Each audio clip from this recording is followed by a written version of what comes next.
Good morning बच्चों, स्वागत आप सभी का आपके अपने YouTube channel Shri Ram classes में। और आज आपका जो पेपर है सामाजिक का पेपर है। सामाजिक का पेपर होगा आज का 9वीं क्लास का, और ये 2024-25 का अर्धवार्षिक का पेपर आपके सामने है। 70 नंबर का पेपर आएगा और 3.25 घंटे का आपको समय मिलेगा। इस पेपर को अगर आप अच्छे से याद कर लेते हो तो मेरी गारंटी है आपके 70 में से आपके जो 65+ नंबर आप आराम से जो प्राप्त कर जाएंगे। वीडियो को शुरू से अंत तक देख लेना अच्छे से, और जो प्रश्न मैं आपको बता रहा हूँ उनको अच्छे से याद कर लेना। एक भी प्रश्न आपका गलत नहीं होगा। और टेस्ट नहीं दिया तो पेपर देखने के बाद में आप टेस्ट ज़रूर दे देना। ऐप के ऊपर आपको टेस्ट उपलब्ध है, तो आप ऐप को डाउनलोड कर लेना और ये टेस्ट भी आप दे देना। ये जो पेपर है मैं आपको अपने व्हाट्सअप ग्रुप में भी डालूंगा, तो आप उसको व्हाट्सअप ग्रुप में भी ज्वाइन कर लेना। ये मेरे व्हाट्सअप ग्रुप है और ये मेरा व्हाट्सअप नंबर है, और यहाँ पर आप जो अपने व्हाट्सअप ग्रुप को ज्वाइन कर लेना। इसका लिंक वीडियो के नीचे डिस्क्रिप्शन बॉक्स में दे रखा है। तो ये पेपर आपके इंपॉर्टेंट क्वेश्चन पेपर है आपके सामने, अर्धवार्षिक परीक्षा 2024-25 का। और ये 9वीं क्लास का सामाजिक विज्ञान का पेपर है जो कि आज आपके होगा। उसके लिए very very most important question paper है 20 दिसंबर 2024 के लिए। तो पेपर शुरू करने से पहले आप सभी को सबसे पहले ऑल द बेस्ट। मेरी ओर से आप सभी को 70 में से 70 की शुभकामनाएं।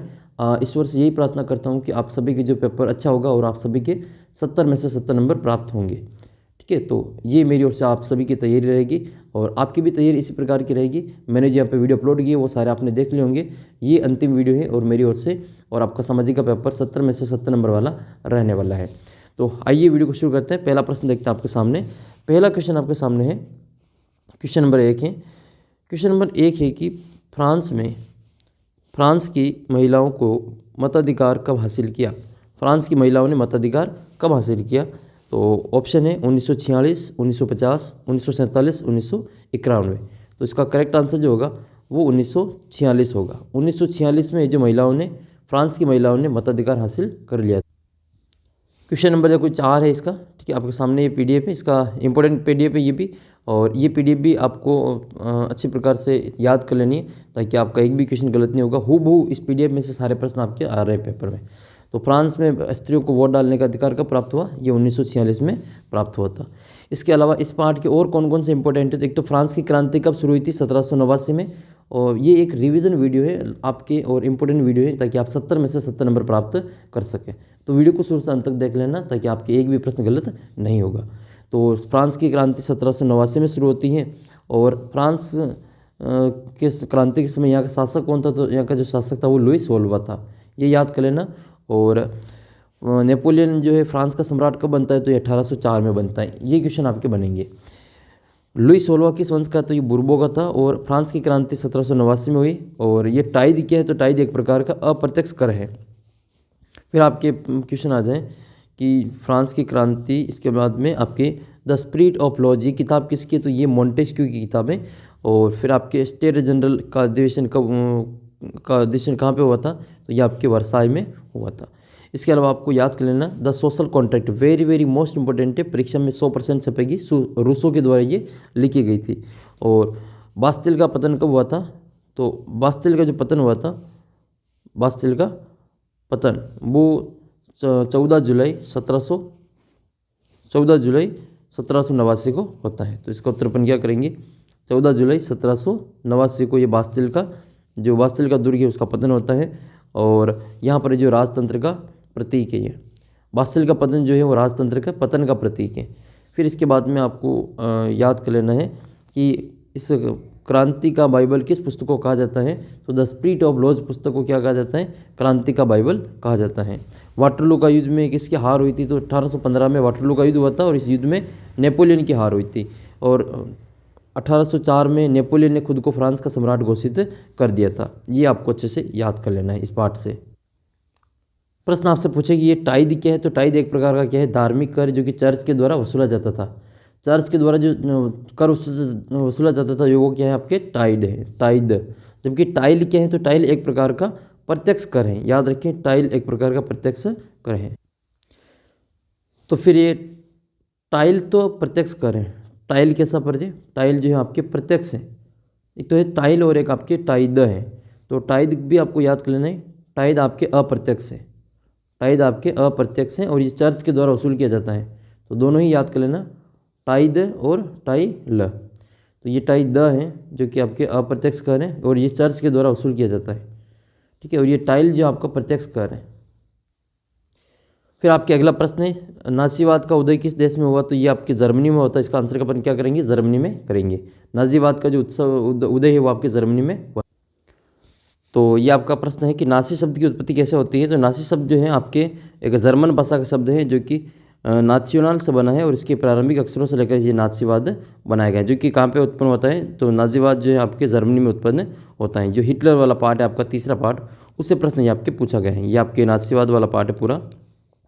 इस पार्ट का सबसे इंपॉर्टेंट प्रश्न आपके ये बनता है कि प्रथम विश्व युद्ध कब लड़ा गया था। तो ये 1914 से लगा के 1916 तक लड़ा गया था। अमेरिका इसमें 1917 में शामिल होता है और 1918 में नवंबर में जो जर्मनी की पराजय के साथ ही जो प्रथम विश्व युद्ध का अंत हो जाता है और जो यूरोप को कर्जा देने वाला महाद्वीप कहलाता था वह युद्ध खत्म होते ही कर्जदारों का महाद्वीप बन गया था। इसके अलावा ये जो वर्साई की संधि हुई उस पर सबसे पहले जो हस्ताक्षर है किसने किए थे। और इसके अलावा जो प्रथम विश्व युद्ध के बाद में जो वर्साई की संधि कब होती है, तो जून 1919 में आपके वर्साई की संधि होती है। जर्मनी की हार के बाद जो वाइमर लोकतांत्रिक जो वाइमर गणतंत्र संविधान है वो वहाँ पे पारित किया गया था। हिटलर का जन्म याद कर लेना इंपॉर्टेंट है, 1889 में होता है और हिटलर ने 1919 में आपकी जो जर्मनी वर्क्स पार्टी की ज्वाइन की थी। और इन्होंने अपनी पार्टी कब रखी, हिटलर ने तो नाजी पार्टी की 1921 में रखी थी। और हिटलर का पूरा नाम क्या है, तो हिटलर का पूरा नाम है एडोल्फ हिटलर, जो कि 1933 में जर्मनी का चांसलर बनता है। फिर आपसे पूछे कि ये द्वितीय विश्व युद्ध कब हुआ था। तो ये द्वितीय विश्व युद्ध 1939 से लगा के 1946 तक चलता है। कितने वर्षों तक चलता है, ये 6 वर्षों तक चलता है। 1939 से 1945 ये 6 वर्षों तक चलता है। म्यूनिक समझौता कब हुआ था, तो ये 1938 में हुआ था। और द्वितीय जो विश्व युद्ध है उसमें अमेरिका ने कब भाग लिया था, तो इसने प्रवेश किया था 1944 में। 1945 में मित्र राष्ट्रों को यूरोप में विजय प्राप्त हुई थी द्वितीय विश्व युद्ध में। तो मित्र राष्ट्र कौन कौन से थे, एक तो ब्रिटेन था, एक फ्रांस था, अमेरिका था और सोवियत संघ था। और दूरी राष्ट्र कौन कौन से थे, जर्मनी था, इटली था और जापान था। ये सभी इंपॉर्टेंट आपके हो जाएंगे। वॉल स्ट्रीट एक्सचेंज ये कहाँ पे स्थित है, ये आपके अमेरिका में स्थित है। एक दुनिया का सबसे बड़ा शेयर बाजार है, शेयर मार्केट है, ये याद कर लेना, ये आपके अमेरिका में स्थित है। हर्जाना क्या होता है, तो किसी की गलती करने के बदले जो अपन दंड के रूप में नुकसान की भरपाई करवाते हैं उसको अपन हर्जाना कहते हैं जैसे हर्जाना वसूलेंगे वो वाला। फिर आपके ब्लॉन्ड क्या होता है, तो नीली आंखों और सुनहरे बालों वाले को क्या कहते हैं, ब्लॉन्ड कहा जाता है। और युगफोक क्या होता है, तो 14 साल से कम उम्र के बच्चों के लिए बनी एक नाज़ी युवा संगठन जिसको अपन युगफोक कहते हैं। और अति मुद्रास्फीति क्या होती है, बेहिसाब ऊंची कीमतें जब हो जाती हैं उसको अपन अति मुद्रास्फीति कहते हैं। आरंभ में मित्र राष्ट्रों का नेतृत्व, तो ये इतना इम्पोर्टेंट है नहीं। फिर आपके नेशनल सोशलिस्ट पार्टी के जो सदस्य वो क्या कहलाते, तो उनको डेमोक्रेट्स कहा जाता था। फिर आपके इंपॉर्टेंट प्रश्न बनता है कि द्वितीय विश्व युद्ध के बाद अंतर्राष्ट्रीय युद्ध न्यायालय का कौन सा जो युद्ध न्यायालय था। तो दूसरे विश्व युद्ध के बाद जो अंतर्राष्ट्रीय युद्ध न्यायालय था वो आपके न्यूरेमबर्ग का जो अदालत थी उसको अपन अंतर्राष्ट्रीय युद्ध न्यायालय कहा जाता है। फिर आपके अगला प्रश्न आता है कि राइंग स्ट्रॉन्ग जो है वो क्या है, तो ये आपकी जर्मन की जो संसद होती है इसको राइंग स्ट्रॉन्ग कहा जाता है।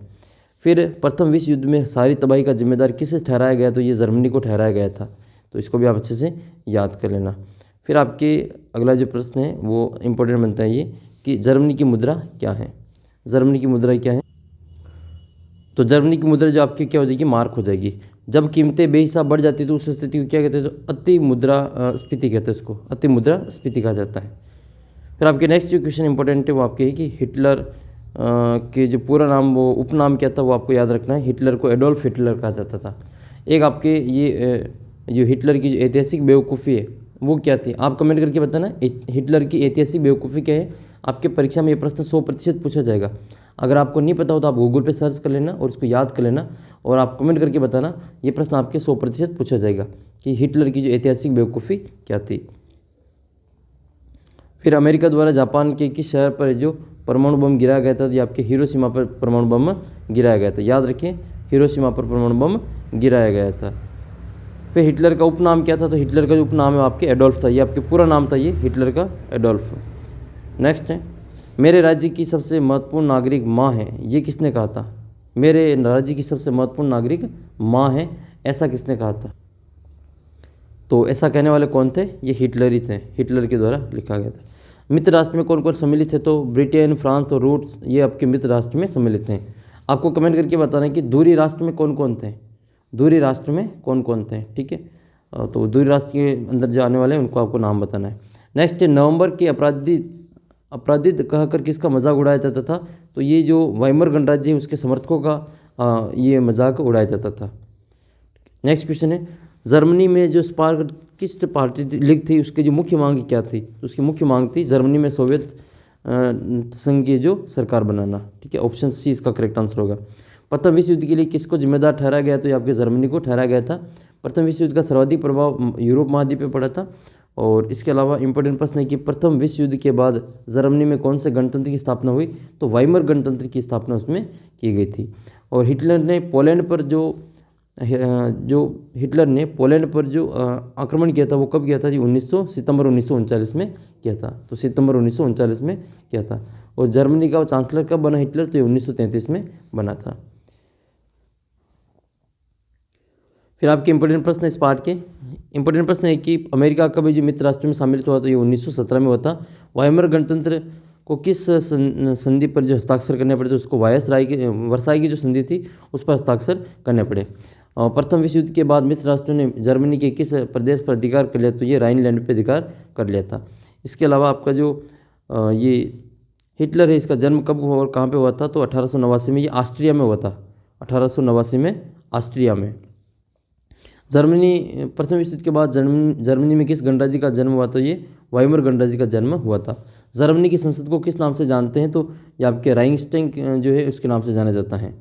और फिर आपके कि जर्मनी में हर्जाने को कितना दंड देना पड़ा, तो जो अरब पौंड है वो उसको देना पड़ा था, अरब पौंड इसमें देना पड़ा। फिर आपके हिटलर की जो गुप्तचर पुलिस है उसकी राज्य पुलिस का नाम क्या था, तो उसका था गेस्तापो। क्या था, गेस्तापो नाम याद कर लेना, ठीक है, गेस्तापो था। और फिर आपके ये है कि नासियों ने यूथनेजिया शब्द किसके लिए प्रयोग किया, तो ये विकलांगों के लिए किया था। वर्साई की संधि किस सन में की गई, ये आपको कमेंट करके बताने कि वर्साई की जो संधि वो कब की गई थी।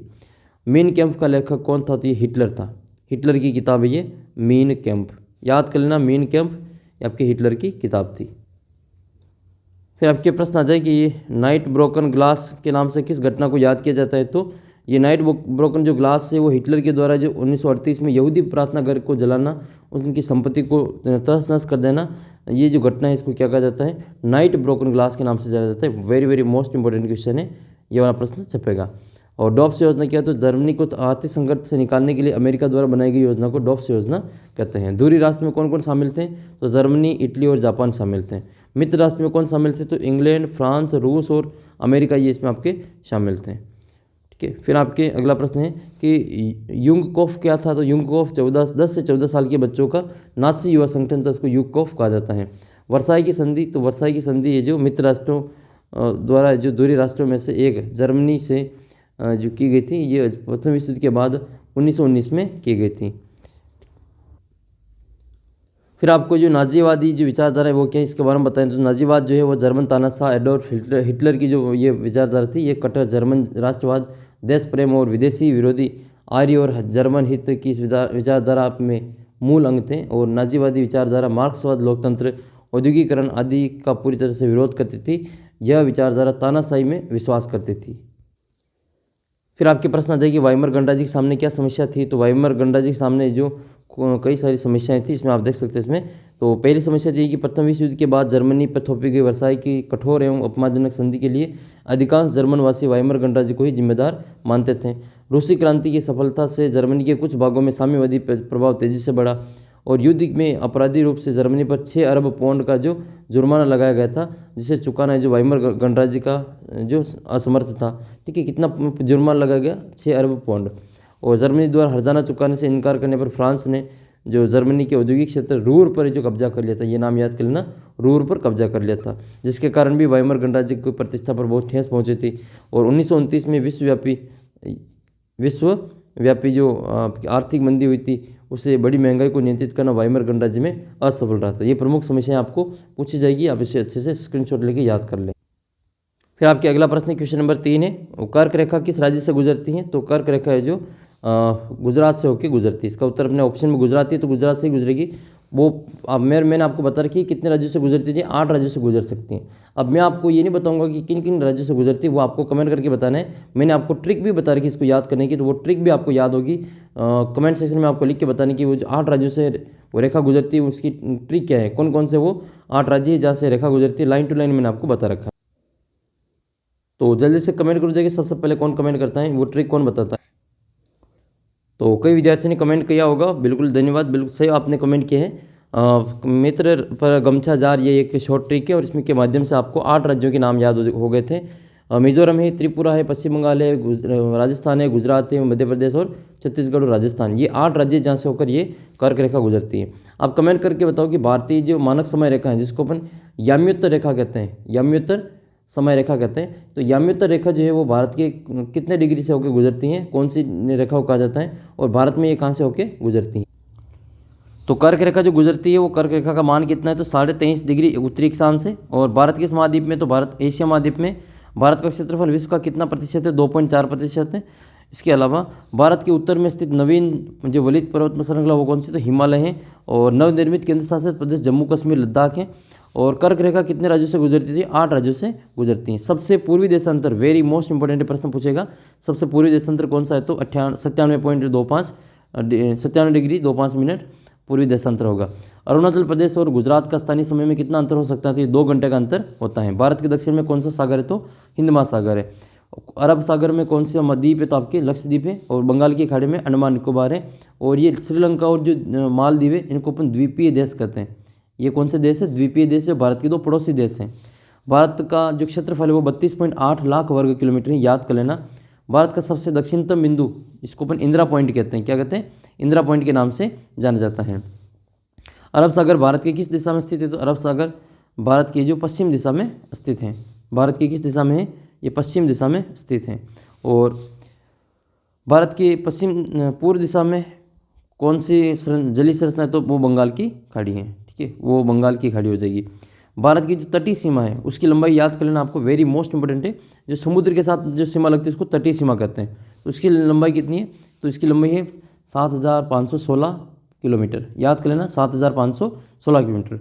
जबकि पूरे इंडिया की जो बॉर्डर है आपके तटीय और स्थलीय दोनों मिला के वो 15,200 किलोमीटर है, 15,200 किलोमीटर है, तो ये याद कर लेना। इसके अलावा जो पूर्वी देशांतर है उत्तर प्रदेश की कहाँ से होकर गुजरती हैं, तो आपको पता ही है ये मिर्ज़ापुर से होकर गुजरती हैं। कहाँ से गुजरती हैं, ये मिर्ज़ापुर से। 82.5 डिग्री आपके पूर्वी देशांतर होती है, 82.5 डिग्री पूर्वी देशांतर या आपके उत्तर प्रदेश की मिर्ज़ापुर से होकर गुजरती हैं। ये GMT से कितना आगे है, तो ये GMT से प्लस 5.5 घंटे आगे है, इनकी 5.5 घंटे वो आगे हैं, याद कर लेना। फिर आपके अगला प्रश्न है कि भारत का जो अक्षांशीय और देशांतीय विस्तार वो कितना है, तो अगला प्रश्न आपकी महाद्वीपों की संख्या कितनी भारत इसमें, विश्व में तो आपके महाद्वीप कितने, 7 हैं। और विश्व का सबसे बड़ा महाद्वीप एशिया महाद्वीप है, भारत एशिया महाद्वीप में ही आता है। और पृथ्वी पर कितने महासागर, महासागर आपके 5। फिर आपके अगला प्रश्न ये है कि भारत के पड़ोसी देश कितने, तो भारत के जो 8 पड़ोसी देश हैं सभी के नाम आपको याद कर लेना है। 0 डिग्री अक्षांश को भूमध्य रेखा कहते हैं, 0 डिग्री अक्षांश को भूमध्य कहते हैं, 23.5 डिग्री वाले को कर्क रेखा कहते हैं। फिर आपके यूरोप स्वेज नहर बनने से यूरोप और भारत के बीच में कितनी दूरी कम हो गई, तो 7,000 किलोमीटर की दूरी कम हो गई है।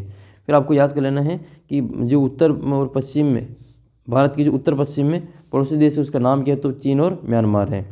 इसके अलावा आपको याद कर लेना है कि स्वेज नहर किन 2 सागरों को जोड़ती है, तो बूल, क्या याद करना है, स्वेज नहर में बूल, स्वेज को भूल जाओ, कैसे भूलना है, तो भूमध्य सागर में और लाल सागर में भूल जाना है। ये भूमध्य सागर और लाल सागर को जोड़ती हैं।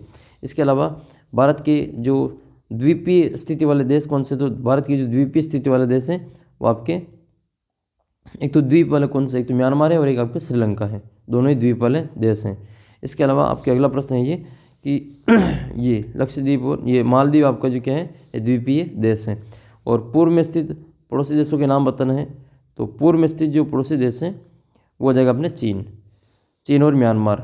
भारत की सबसे लंबी तटरेखा वाला राज्य, इंपॉर्टेंट प्रश्न बनेगा आपके, गुजरात है। सबसे ज़्यादा जो समुद्र के साथ सीमा लगती है वो गुजरात की लगती हैं, तो ये आपके गुजरात है, यहाँ पे राजस्थान से नीचे गुजरात है, तो इसमें आपकी गुजरात की सीमा सबसे ज़्यादा लगती है, याद कर लेना।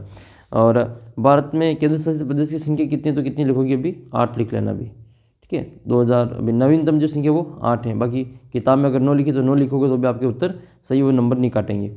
आप 9 लिखेंगे तो भी उत्तर सही मानेंगे क्योंकि किताब में 9 दे रखे, और नवीनतम हिसाब से 8 लिखोगे तो भी उत्तर सही है। फिर आपके अगला जो प्रश्न है वो दुनिया का क्षेत्रफल की दृष्टि से भारत का जो 7वां स्थान है, सही बात है। और फिर आपके भारत की जो स्थलीय सीमा है वो 7,516 किलोमीटर, ये गलत है, ये तटीय सीमा है। ये कौन सी? तट वाली सीमा, समुद्र के साथ जो लगती है वो सीमा है। समुद्र के साथ और आपके स्थल के साथ लगती है वो दोनों मिलाकर आपके 15,200 हैं। फिर आपके क्षेत्रफल की दृष्टि से सबसे बड़ा देश जो आपके रूस है, और लक्षद्वीप अरब सागर में है, बंगाल की खाड़ी आपके अंदर आपके अंडमान निकोबार द्वीप समूह स्थित हैं। भारत और श्रीलंका के बीच में जो जल संधि है उसका नाम क्या है? पाक जल संधि है, और उसको मन्नार की खाड़ी है। इसके अलावा आपके ब्रह्मपुत्र गंगा की जलोढ़ से निर्मित न्यू मोरे द्वीप बंगाल की खाड़ी में स्थित है, तो ये बिल्कुल सत्य हैं। फिर आपको मिलान कर लेना है कि पंजाब हरियाणा की राजधानी चंडीगढ़ एक केंद्र शासित प्रदेश है। भारत का क्षेत्रफल विश्व के क्षेत्रफल का 2.4% है, और कर्क रेखा जो है वो जलवायु विभाजन का कार्य करती है। और फिर इसमें आपको लिख लेना है राजस्थान जो भारत का सबसे बड़ा राज्य है, क्षेत्रफल में सबसे बड़ा है। जनसंख्या की पूछे तो आपको यूपी कर देना है, यूपी की जनसंख्या यानी कि उत्तर प्रदेश की जनसंख्या सबसे ज़्यादा है, और क्षेत्रफल अपने राजस्थान सबसे हाईएस्ट है। सबसे ज़्यादा जो क्षेत्रफल एरिया है वो राजस्थान का सबसे बड़ा है। भारत का अक्षांशीय और देशांतरीय विस्तार, अक्षांशीय विस्तार 8 डिग्री 4 मिनट से 37 डिग्री 6 मिनट तक, और उत्तरी अक्षांश तक। देशांतरीय विस्तार 68 डिग्री 7 मिनट से आपके 97 डिग्री 25 मिनट तक पूर्वी देशांतर है। ये जो 97 डिग्री 25 मिनट है ये आपके सबसे पूर्वी देशांतर है, तो ये आपको याद कर लेना है। भारत के पड़ोसी देश सभी आपको नाम बता ही देना है। और भारत का जो क्षेत्रफल की दृष्टि से विश्व में 7वां स्थान है। इससे ऊपर कौन कौन से देश है? तो रूस, कनाडा, अमेरिका, चीन, ब्राज़ील और ऑस्ट्रेलिया। और 7वें नंबर पर आता है अपना ये भारत। आपको अगर इनकी ट्रिक पता हो, इनको याद करने की, तो आप कमेंट करके बता सकते हैं। भारतीय उपमहाद्वीप में कौन कौन शामिल किए जाते हैं? तो भारत के जितने भी पड़ोसी देश हैं उन सभी को भारतीय उपमहाद्वीप में शामिल किया जाता है। और तीन ओर से जो विस्तृत जल राशि, इसको क्या कहा जाता है? इसको प्रायद्वीप कहा जाता है। तो कौन कौन से आपके? एक तो पूर्व में तो आपके बंगाल की खाड़ी, पश्चिम में है अरब सागर, और दक्षिण में है हिंद महासागर। फिर आपके भारत को विश्व में किस नाम से जानते हैं? तो इंडिया, हिंदुस्तान, आर्यव्रत और भारत के नाम से जाना जाता है। मानक याम्योत्तर रेखा कौन सी है? तो मानक याम्योत्तर रेखा जो है वो आपको 82.5 डिग्री पूर्वी देशांतर है, जो कि भारत का मानक याम्योत्तर कहा जाता है।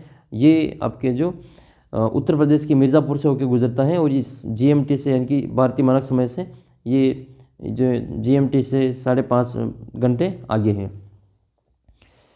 फिर आपके रेशम मार्ग को आपको बता ही दिया इसमें आपके इंपॉर्टेंट जो था। और फिर आपका अगला प्रश्न आता है क्वेश्चन नंबर 4, पूर्वी घाट का सर्वोच्च शिखर कौन सा है? हिमालय है, खासी है, कंचनजंगा या फिर महेंद्रगिरी? तो करेक्ट आंसर क्या इसका क्या हो जाएगा? महेंद्रगिरी इसका करेक्ट आंसर होगा। ये पूर्वी घाट की पूछ रहा है, ठीक है। तो ये ईस्टर्न जो है इससे संबंधित है ये, तो वेस्टर्न का क्या हो जाएगा? आपके अन्नाईमुड़ी है। तो ये तो पूर्वी घाट का है। पश्चिमी घाट का क्या हो जाएगा? तो पश्चिमी घाट का पूछा आपको तो याद कर लेना अन्नाईमुड़ी। अन्नाईमुड़ी और डोडा बेटा, क्या करेंगे? अन्नाईमुड़ी और डोडा बेटा। तो पश्चिमी घाट में सबसे ऊंची चोटी कौन सी है? तो आपके अन्नाईमुड़ी याद कर लेना, अन्नाईमुड़ी, ठीक है, अन्नाईमुड़ी याद कर लेना। फिर आपके प्रश्न है ये तीसरे पार्ट के कि विश्व की सबसे ऊंची पर्वत श्रेणी कौन सी है? तो ये आपके हिमालय हो जाएगी। और हिमालय में भी आपके जो माउंट एवरेस्ट है वो सबसे ऊंचा पर्वत शिखर है। भारत में हिमालय का सबसे ऊंचा जो ऊंचा शिखर वो कौन सा है? तो भारत में कौन सा हो जाएगा? कंचनजंगा हो जाएगा। ये भारत की सबसे ऊंचा है, जबकि विश्व का पूछे तो आपको माउंट एवरेस्ट करना है। हिमालय की सबसे बाहरी श्रृंखला को क्या कहते हैं? उसको शिवालिक कहा जाता है, उसको शिवालिक कहा जाता है। फिर आपके अगला प्रश्न है पूर्वांचल की पहाड़ियाँ कौन सी? जिसको उत्तर हो जाएगा उपरोक्त सभी। और उत्तरी मैदान का निर्माण किस नदी के द्वारा बहाकर लाई गई मिट्टी के द्वारा करते? तो गंगा, यमुना और ब्रह्मपुत्र तीनों के द्वारा किया जाता है। अर्धचंद्राकार रेत के जो टिल्ले होते हैं उसको क्या कहते हैं? उसको अपन उसको बरखान कहा जाता है। क्या कहते हैं? बरखान इनको कहा जाता है, जो मरुस्थल में होते हैं। माउंट एवरेस्ट किस देश में? तो ये नेपाल में है। और ये कितनी ऊंचाई है इसकी? 8,848 मीटर हो जाएगा। ये नेपाल में है, 8,848 मीटर में ऊंची है। नैनीताल आपकी ये कहाँ पे? ये उत्तराखंड में स्थित है। और ये आपके पुरानी जो मिट्टी होती है उसको अपन बता ही रखा है, उसको बांगर कहा जाता है। बापू मैंने आपको बता रखी है, तो ये पुरानी मिट्टी हो जाएगी। तो ये आपके जलोढ़ मिट्टी हो जाएगी। पुरानी जलोढ़ मिट्टी जो होती है उसको बांगर कहते हैं। पूर्वी घाट के समांतर कौन सा तट है? तो पूर्वी घाट के जो समांतर वो कोरोमंडल है, ठीक है। और पश्चिमी घाट के मालाबार हैं। परवाल भित्ति एक प्रकार का क्या है? सूक्ष्म जीव है। और लोगों का एक स्थान से दूसरे स्थान पर जाकर बसना एक प्रवसन कहलाता है। इसके अलावा अरावली और विंध्याचल की पहाड़ियों के जो पठार है वो कौन सा पठार है, तो ये आपके दक्कन का पठार हो जाएगा। ये अरावली और विंध्याचल के बीच में ये आपके मालवा का पठार है। कौन सा पठार है, मालवा का पठार है। पूर्वी घाट में सर्वोच्च शिखर कौन सा, तो ये महेंद्रगिरी है। कौन सा है, महेंद्रगिरी। पश्चिमी घाट में आपका अनाईमुड़ी है। फिर इसमें आपके लक्षद्वीप केरल के मालाबार तट के पास अरब सागर में स्थित है, तो हाँ ये बिल्कुल सही बात है। और विश्व का सबसे बड़ा नदी द्वीप अंडमान निकोबार द्वीप समूह में स्थित है, ये गलत है। ये आपके सबसे बड़ा नदी द्वीप आपकी माजुली है। कौन सा है, माजुली, जो कि ब्रह्मपुत्र नदी पे बना हुआ है। और यहाँ पे जो अंडमान निकोबार, यहाँ पे तो विश्व का सबसे बड़ा जो सक्रिय ज्वालामुखी है, न्यू मरे वाला। इसके अलावा आपको याद कर लेना है कि अरावली और विंध्याचल के मध्य पहाड़ियों के बीच में आपके मालवा का पठार स्थित है, ये आपको यहाँ पे लिख लेना है। पूर्वी घाट का सर्वोच्च शिखर कंचनजंगा, ये गलत हो जाएगा। कौन सा, आपके महेंद्रगिरी है। खारे पानी की झील को लेंगुन कहा जाता है। और मरुस्थल की सबसे बड़ी नदी लूणी नदी है। फिर आपसे पूछे कि ये जो मसूरी वो किस राज्य में स्थित है, तो मसूरी आपके उत्तराखंड में है। और विश्व का सबसे बड़ा नदी द्वीप कौन सा, तो माजुली द्वीप है, जो कि ब्रह्मपुत्र नदी में है। दोआब किसे कहते हैं, तो दोआब दो नदियों के बीच के भाग को दोआब कहा जाता है। इसके अलावा बैरन द्वीप समूह कहाँ पर स्थित है, तो बैरन द्वीप समूह जो है वो आपके अंडमान निकोबार द्वीप समूह में स्थित है। खादर किस प्रकार की भूमि है, तो आपके नई जो जलोढ़ मिट्टी होती है उसको खादर कहते हैं। अंडमान निकोबार द्वीप समूह का प्रशासनिक मुख्यालय कहाँ पे, तो पोर्ट ब्लेयर में स्थित है। अब पोर्ट ब्लेयर का नाम भी चेंज कर दिया, इसका विजयपुरम कर दिया है। फिर आपके अगला प्रश्न है, अरावली और विंध्याचल की पहाड़ियों का जो पठार है उसका नाम क्या है, तो आपके मालवा का पठार नाम याद रखना है। भारत का उस द्वीप का नाम बताएं जो प्रवाल भित्ति की, तो प्रवाल भित्ति वाला द्वीप कौन सा है, लक्षद्वीप है। फिर आपके प्रश्न है कि दोआब क्या है, तो दोआब जो होता है वो दो नदियों के बीच का भाग होता है, उसको दोआब कहते हैं। चिल्का झील क्या है, तो चिल्का झील जो भारत की सबसे बड़ी खारे पानी की झील है। सांबर झील का आ जाए तो सांबर झील अपने राजस्थान में है, ये लवणीय पानी की झील है, तो ये लवणीय झील है दोनों, चिल्का और सांबर। सबसे बड़ी तो चिल्का है जो कि उड़ीसा में है, और सबसे उसके बाद में दूसरे नंबर पर आती है राजस्थान में, ये जयपुर में है सांबर। गंगोत्री क्या है, तो गंगोत्री है जो गंगोत्री क्या है, गंगोत्री एक शिप्ला है। और यहाँ पर जो गंगा नदी का उत्पन्न होती है। और धौलागिरी जो है वो धौलागिरी नेपाल में स्थित है। धौलागिरी कहाँ पे है, ये नेपाल में स्थित है। और हिमानी जो है वो हिम और बर्फ़ की खिसकते ढेर को हिमानी कहा जाता है। यमुनोत्री जो हो यमुना नदी का उद्गम स्थल है। फिर आपके प्रश्न आ जाए कि बाबर क्या है, तो इंपॉर्टेंट प्रश्न बनेगा, वेरी वेरी मोस्ट इंपॉर्टेंट है ये। बाबर क्या है, तो बाबर क्या है, वह तंग पट्टी है जिसका निर्माण सैकड़ों कंकड़ों के जमा होने से होता है तथा शिवालिक की ढलान के समांतर सिंधु तथा तीस्ता नदियों के बीच में पाई जाती हैं। इस पट्टी का निर्माण पहाड़ियों के बीच नीचे उतरते समय विभिन्न नदियों के द्वारा किया जाता है और सभी नदियां बाबर मिट्टी में आकर विलुप्त हो जाती हैं। तो वेरी मोस्ट इंपॉर्टेंट है ये। तो बाबर क्या है, एक तंग पट्टी होती है जिसका निर्माण जो कंकड़ पत्थर जमा होने से होता है और शिवालिक की ढलान के समांतर सिंधु और तीस्ता नदी के बीच में पाई जाती हैं। और इस पट्टी का निर्माण पहाड़ियों के नीचे उतरते समय विभिन्न नदियों के द्वारा किया जाता है और सभी नदियाँ इस बाबर में विलुप्त हो जाती हैं। वेरी वेरी मोस्ट इंपॉर्टेंट है, लिख लो ये प्रश्न, आपके 100% सवाल पूछा जाएगा। फिर इस बार का और कौन सा प्रश्न इंपॉर्टेंट है, ये वाला प्रश्न इंपॉर्टेंट है आपके बांगर और खादर में अंतर। तो बांगर पुरानी जलोढ़ मिट्टी है और खादर आपकी नवीन जलोढ़ मिट्टी होती है। इसके अलावा बांगर जो है आपके वो नदी बेसिन से दूर पाई जाती हैं और खादर जो है आपके पास पाई जाती हैं। बांगर जो मिट्टी है वो कम उपजाऊ होती है और खादर जो मिट्टी होती है वो बहुत ही उपजाऊ होती हैं। बांगर जो है वो आपकी खेती के लिए आदर्श नहीं होती हैं, जबकि खादर जो होती है वो खेती के लिए आदर्श होती हैं। खादर खेती के लिए आदर्श होती है, इस प्रकार से याद कर लेना। पूर्वी घाट और पश्चिमी घाट में अंतर बताना, तो ये भी आपको याद कर लेना है। पूर्वी घाट जो है वो भारतीय प्रायद्वीप के पूर्वी भुजा का निर्माण करता है, पूर्वी भुजा की तरफ है और ये इस डाल पे वर्षा कम होती है। पूर्वी घाट में कोरोमंडल के समांतर हैं। ये घाट सतत अनियमित है, ये है ना, ये कोरोमंडल तट और जो उत्तरी सरकार के द्वारा ये बनता है। ये बंगाल की खाड़ी के समांतर हैं, जबकि पश्चिमी घाट जो है वो आपके अरब सागर में है। ठीक है, पश्चिमी घाट प्रायद्वीप भारत की पश्चिमी भुजा का निर्माण करता है, पश्चिम दिशा में है ये। और पश्चिमी ढलानों पर जो पूर्वी वर्षा की अपेक्षा वर्षा जो कम होती हैं। पश्चिमी घाट जो मालाबार तट के समांतर हैं। मालाबार तट और कोंकण तट मिलाकर जो पश्चिमी घाट का निर्माण करते हैं, वे सतत हैं और केवल दर्रों द्वारा ही जो इसको पार किया जा सकता है, दर्रों द्वारा। ये अरब सागर के समांतर हैं। और पश्चिमी घाट की जो सबसे ऊंची चोटी है उसका नाम क्या है, अनाईमुड़ी है। और एक और कौन सी है, डोडा बेटा, याद कर लेना, डोडा बेटा। तो ये आपके महत्वपूर्ण है, आपको अच्छे से इसको याद कर लेना है। फिर आपके प्रश्न इंपॉर्टेंट बनेगा इस पार्ट का कि भारत के भू आकृतिक क्षेत्र के विभाग कौन कौन से, आपको इनका नाम लिखना है। तो हिमालय का क्षेत्र, पर्वत है, उत्तरी मैदान है, प्रायद्वीपीय पठार है, भारतीय मरुस्थल है, तटीय मैदान और द्वीप समूह, ये 6 भागों में पूरे भारत को डिवाइड किया गया है। ठीक है, तो ये आपको याद कर लेना अच्छे से। फिर आपको उत्तरी मैदान का वर्णन करना है और उन पर संक्षिप्त टिप्पणी लिखनी भारतीय मरुस्थल के ऊपर। और बाकी के आपको जो प्रश्न है वो तो आपको बता ही दिए मैंने।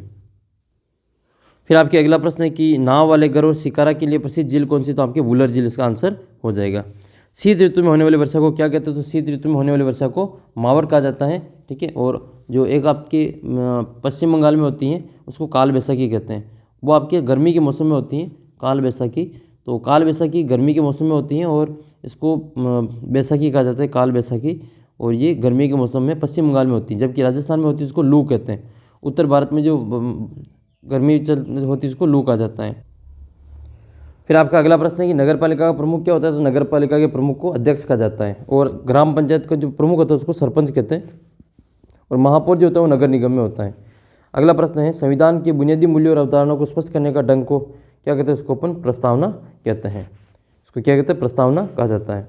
नेक्स्ट है खरीफ की फसल का नाम बताना है, तो खरीफ की फसल कौन सी है, जो बारिश के टाइम में बोई जाती है वो खरीफ की फसल है। कौन सी होगी, आपकी मक्का है, ये आपके खरीफ की फसल का उदाहरण है। बाकी गेहूँ, चना, सरसों, मटर ये सभी आपके रबी की फसलों के उदाहरण हैं। आपको 5 खरीफ की और फसलों के नाम कमेंट करके बताना है। फिर आपके अगला प्रश्न है कि भारत में ग्रामीण क्षेत्रों में प्रतिदिन न्यूनतम कैलोरी का उपभोग का मापदंड कितना है, तो 2400 कैलोरी इसमें रखा गया है। नेक्स्ट क्वेश्चन है आपके भारत में जो ग्रामीण रोजगार सृजन कार्यक्रम वो कब शुरू किया गया था, तो आइए इसकी भी चर्चा अपन पूरी कर लेते हैं। तो ये है आपके पाठ के प्रश्न कि प्रधानमंत्री रोजगार योजना कब शुरू की गई थी, ये 1993 में शुरू की गई थी। 2011 में भारत का सबसे गरीब या निर्धन राज्य कौन सा था, तो इसका उत्तर हो जाएगा आपके बिहार हो जाएगा। और राष्ट्रीय काम के बदले अनाज योजना कितने वर्षों में कितने जिलों में लागू की गई, तो 150 जिलों में इसको लागू किया गया था। निर्धनता का कारण क्या है, गरीबी का कारण क्या है, तो भूमिहीनता, अशिक्षा और बेरोजगारी, उपरोक्त सभी इसका उत्तर हो जाएगा। फिर आपके नेक्स्ट क्वेश्चन है कि विश्व बैंक ने निर्धनता रेखा के लिए कितने डॉलर प्रति व्यक्ति निर्धारित किया गया है, तो $1.9 प्रतिदिन प्रति व्यक्ति निर्धारित किया गया है। और फिर आपके अगला प्रश्न है केरल ने सबसे ज़्यादा जो मानव संसाधन विकास पर जो ध्यान दिया है, प्रधानमंत्री ग्रामोदय योजना सन 2000 में शुरू की गई थी। इंपॉर्टेंट प्रश्न है ये, प्रधानमंत्री ग्रामोदय योजना 2000 में शुरू की गई थी। और राष्ट्रीय काम के बदले अनाज ये 150 जिलों में शुरू किया गया। और निर्धनता की माप है, तो असुरक्षित जो समूह है वो भी आपकी निर्धनता की ही माप है। इसके अलावा आपसे प्रश्न पूछे कि ये ग्रामीण और छोटे शहरों में शिक्षित बेरोजगार को शिक्षित करने के लिए स्वरोजगार के अवसर सर्जित करने के लिए ग्रामीण रोजगार सर्जित योजना कौन सी है, तो 1993 में इसको लागू किया गया था, आरंभ की गई थी। नरेगा में कितने दिन का काम दिया जाता है, 100 दिन का काम दिया जाता है। और फिर आपके अगला प्रश्न है ये क्वेश्चन नंबर 5 है कि पहला प्रश्न है कि निर्धनता रेखा का मापन ये किसके द्वारा किया जाता है, तो ये निर्धनता रेखा का जो मापन है वो राष्ट्रीय प्रतिशत सर्वेक्षण संगठन के द्वारा किया जाता है। पंजाब और हरियाणा में उच्च कृषि की वृद्धि दर जो लागू हुई है। ग्रामीण रोजगार सृजन योजना कब लागू हुई, तो ये आपके 1993 में लागू हुई थी। ग्रामीण रोजगार ये आपके 1993 की। और फिर आपके हैं चौथा प्रश्न है स्वर्ण जयंती ग्राम स्वराज योजना ये कब लागू हुई, तो ये आपकी 1999 में। और उच्च आर्थिक वृद्धि और समृद्धि प्राथमिक शिक्षा पर जोर निर्धनता उन्मूलन का कारण है। आपके अगला प्रश्न है निर्धनता रेखा से क्या से इंपॉर्टेंट प्रश्न है ये निर्धनता रेखा। तो भारतीय योजना आयोग के अनुसार ग्रामीण क्षेत्रों में 2400 कैलोरी प्रति व्यक्ति और शहरी क्षेत्र में प्रति व्यक्ति 2100 कैलोरी निर्धारित किए गए। कोई भी व्यक्ति इससे कम पा रहा है तो उसको निर्धनता रेखा से नीचे माना गया है। सर्वाधिक गरीब 3 राज्य आपके बिहार, उड़ीसा और असम है। सर्वाधिक 3 निर्धनता अनुपात किस में है, तो केरल में और पंजाब में और हिमाचल प्रदेश में सबसे कम गरीब लोग रहते हैं। निर्धनता के प्रमुख कारण कौन से, तो उच्च जनसंख्या वृद्धि, भूमि और अन्य संसाधन का असमान वितरण, सामाजिक और सांस्कृतिक कारण, बेरोजगारी, निरक्षरता, बाल श्रम, असहायता, स्वास्थ्य खराब, कुपोषण, ये सभी आपके कारण। फिर आपका अगला प्रश्न है कि ग्रामीण रोजगार ये भारत ने जो निर्धनता उन्मूलन के लिए सरकार के द्वारा कोई 3 योजनाओं के नाम लिखना है, तो बहुत सारी योजनाओं का संचालन किया जा रहा है, जिसमें एक तो मनरेगा है, महात्मा गांधी ग्रामीण रोजगार अधिनियम 2005। फिर आपके प्रधानमंत्री रोजगार योजना है 1993 में। फिर ग्रामीण रोजगार सृजन योजना 1995 में आई थी ये। और स्वर्ण जयंती ग्राम रोजगार योजना 1999 की है। और राष्ट्रीय काम के बदले अनाज ये 2000 की है। अंत्योदय योजना भी इसमें शामिल की गई है। NSSO क्या है, तो ये प्रतिवर्ष राष्ट्रीय परिदृश्य सर्वेक्षण कार्यालय है, जो कि भारत का सामाजिक आर्थिक सर्वेक्षण करवाने का सबसे बड़ा संगठन है। इसका मुख्यालय दिल्ली के फरीदाबाद में है। इसकी स्थापना 1950 में हुई थी। फिर आपके प्रश्न है कि भारत में निर्धनता को दूर करने के उपाय लिखिए। तो भारत में निर्धनता निम्न प्रकार से दूर की जा सकती है। एक तो शिक्षा प्रणाली को उपयुक्त बनाना पड़ेगा, शिक्षा को रोजगार की सुविधा से जोड़ना पड़ेगा और व्यावसायिक शिक्षा पर जोर देना पड़ेगा। उद्योगों और कृषि का विकास योजनागत तरीके से करना पड़ेगा। जनसंख्या नियंत्रण, भारत है जो विश्व में सबसे 1 नंबर पे है जनसंख्या के मामले में। तो जनसंख्या नियंत्रण के लिए परिवार नियोजन को बढ़ावा देना चाहिए। और फिर कृषि, तो कृषि उत्पादन बढ़ाने के लिए सिंचाई के साधनों को अधिक से अधिक उपलब्ध करवाया जाना चाहिए, और जिससे किसान वर्षा पर कम निर्भर हो सके और उत्पादन बढ़ सके और गरीबी दूर हो सके। पिछले और अविकसित क्षेत्रों का जो विकास है सबसे ज़्यादा किया जाना चाहिए। लघु और कुटीर उद्योगों की स्थापना की जानी चाहिए। फिर आपके अगला प्रश्न है कि शिशु मृत्यु दर किसे कहा जाता है। भारत में 2011 के अनुसार साक्षरता दर कितनी थी, वो आपको यहाँ पे बतानी, और एक जन्म दर की आपको परिभाषा बतानी। तो ये तीनों प्रश्नों के उत्तर आपको एक ही पार्ट से बता देते हैं। चलिए सबसे पहले देख लेते हैं कि मृत्यु दर क्या होती है। तो मृत्यु दर क्या होती है, एक विशेष अवधि में प्रति 1000 व्यक्तियों के पीछे मरने वालों की जो संख्या होती है उसको अपन क्या कहते हैं, मृत्यु दर कहते हैं। और जन्म दर किसे कहते हैं, प्रति 1000 व्यक्तियों में से पीछे जीवित व्यक्तियों की जो संख्या होती है, जीवित लोगों की जो संख्या होती है उसको अपन क्या कहते हैं, जन्म दर कहते हैं। जैसे मान लो एक किसी समय में जो 100 बच्चों ने जन्म लिया और उसमें से जो 950 बच्चे जीवित रहे, तो जन्म दर कितनी हो जाएगी, 950, ये कितने 1000 में से, और इसको 100 से गुणा कर देंगे।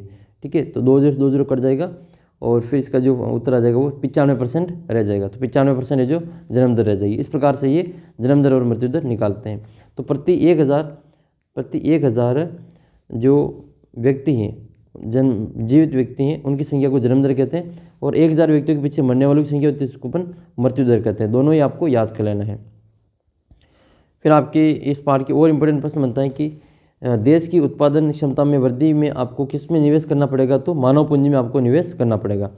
फिर सर्व शिक्षा अभियान, ये क्या है, तो सर्व शिक्षा अभियान प्राथमिक शिक्षा प्रदान करने की दिशा में एक महत्वपूर्ण कदम है।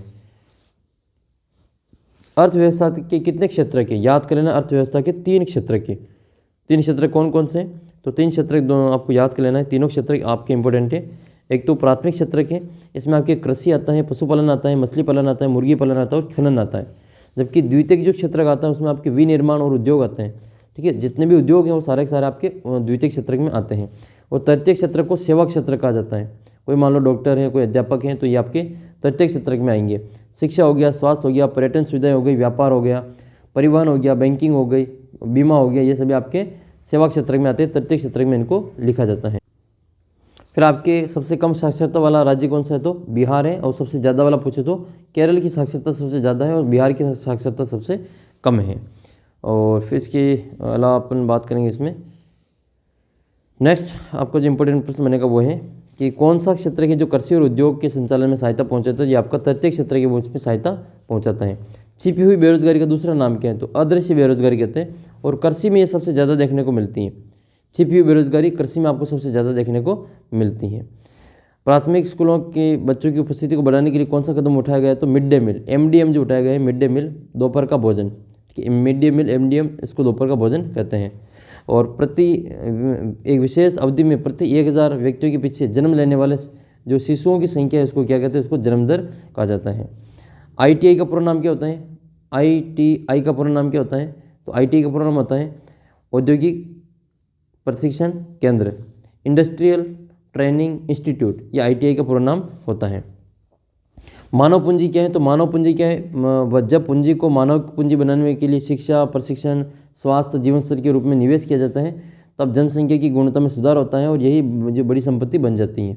जैसा कि आपने देखा होगा कि केरल के जो लोग हैं, केरल में जो मानव पूंजी पर जो सबसे ज़्यादा निवेश किया गया है। इसके अलावा जापान एक ऐसा देश है, छोटा सा देश है, वहाँ पर ज़मीन बिल्कुल नहीं के बराबर है, फिर भी इतना जो इन्वेस्टमेंट किया गया लोगों के ऊपर कि आज जो जापान है विकसित देश है। तो ये मानव पूंजी पर जो इन्वेस्टमेंट करने का जो फ़ायदा है, आज भी जो भारत में गरीबी है, इसका कारण ये कि बेरोजगारी है, कारण तो यही है कि भारत में जो लोगों को ढंग से जो रोज़गार नहीं मिल पा रहे हैं। इनमें भारत की जो सरकारें हैं उनकी सरकारों के द्वारा जो मानव के ऊपर पूंजी है उस मानव में जो निवेश नहीं किया गया। आर्थिक और गैर आर्थिक क्रिया में अंतर बताना है।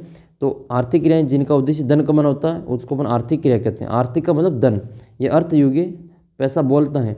आपके पास पैसे हैं तो लोग आपसे व्यवहार रखेंगे, आपके पास पैसे नहीं तो आपसे लोग व्यवहार नहीं रखेंगे। ये कड़वा है लेकिन सच्चा है। ये सच्चाई है कि आपके पास अगर पैसा है तो लोग आपसे बात करेंगे, आपके पास पैसा नहीं तो आपसे लोग बात करना ही पसंद नहीं करेंगे। तो ये आर्थिक योग है, धन कमाना इसका प्रमुख उद्देश्य है। तो आप भी बड़े होकर एक बहुत बड़े पैसे वाले बनेंगे अगर आप जो तैयारी अच्छे से करेंगे, ढंग से पढ़ेंगे तो। और आय अर्जित करना, चाय खोलने की दुकान की आर्थिक क्रिया में शामिल है। और गैर आर्थिक क्रियाएँ वो होती है जिसका उद्देश्य धन कमाने से नहीं अपितु अपने समाज के कल्याण के लिए है। तो माँ द्वारा अपने पुत्र का देखभाल करना एक गैर आर्थिक क्रिया है। माँ अपने पुत्र को जो पालती हैं पोसती हैं उसमें कोई पैसा नहीं लेती हैं। और दुनिया की सबसे बड़ी जो योद्धा होती हैं, दुनिया की सबसे बड़ी जो योद्धा होती है, वॉरियर होती है, वो माँ होती है।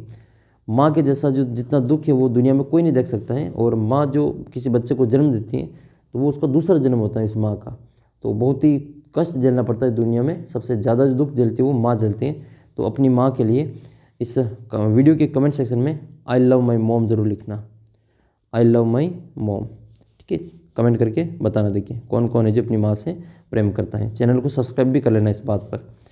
सर्व शिक्षा अभियान क्या है? तो सरकार के द्वारा 6 से 14 वर्ष की आयु के सभी बच्चों को लगभग जो 2010 तक प्राथमिक शिक्षा प्रदान करने का दिशा में एक अभियान चलाया गया था। इसको अपन सर्व शिक्षा अभियान कहते हैं।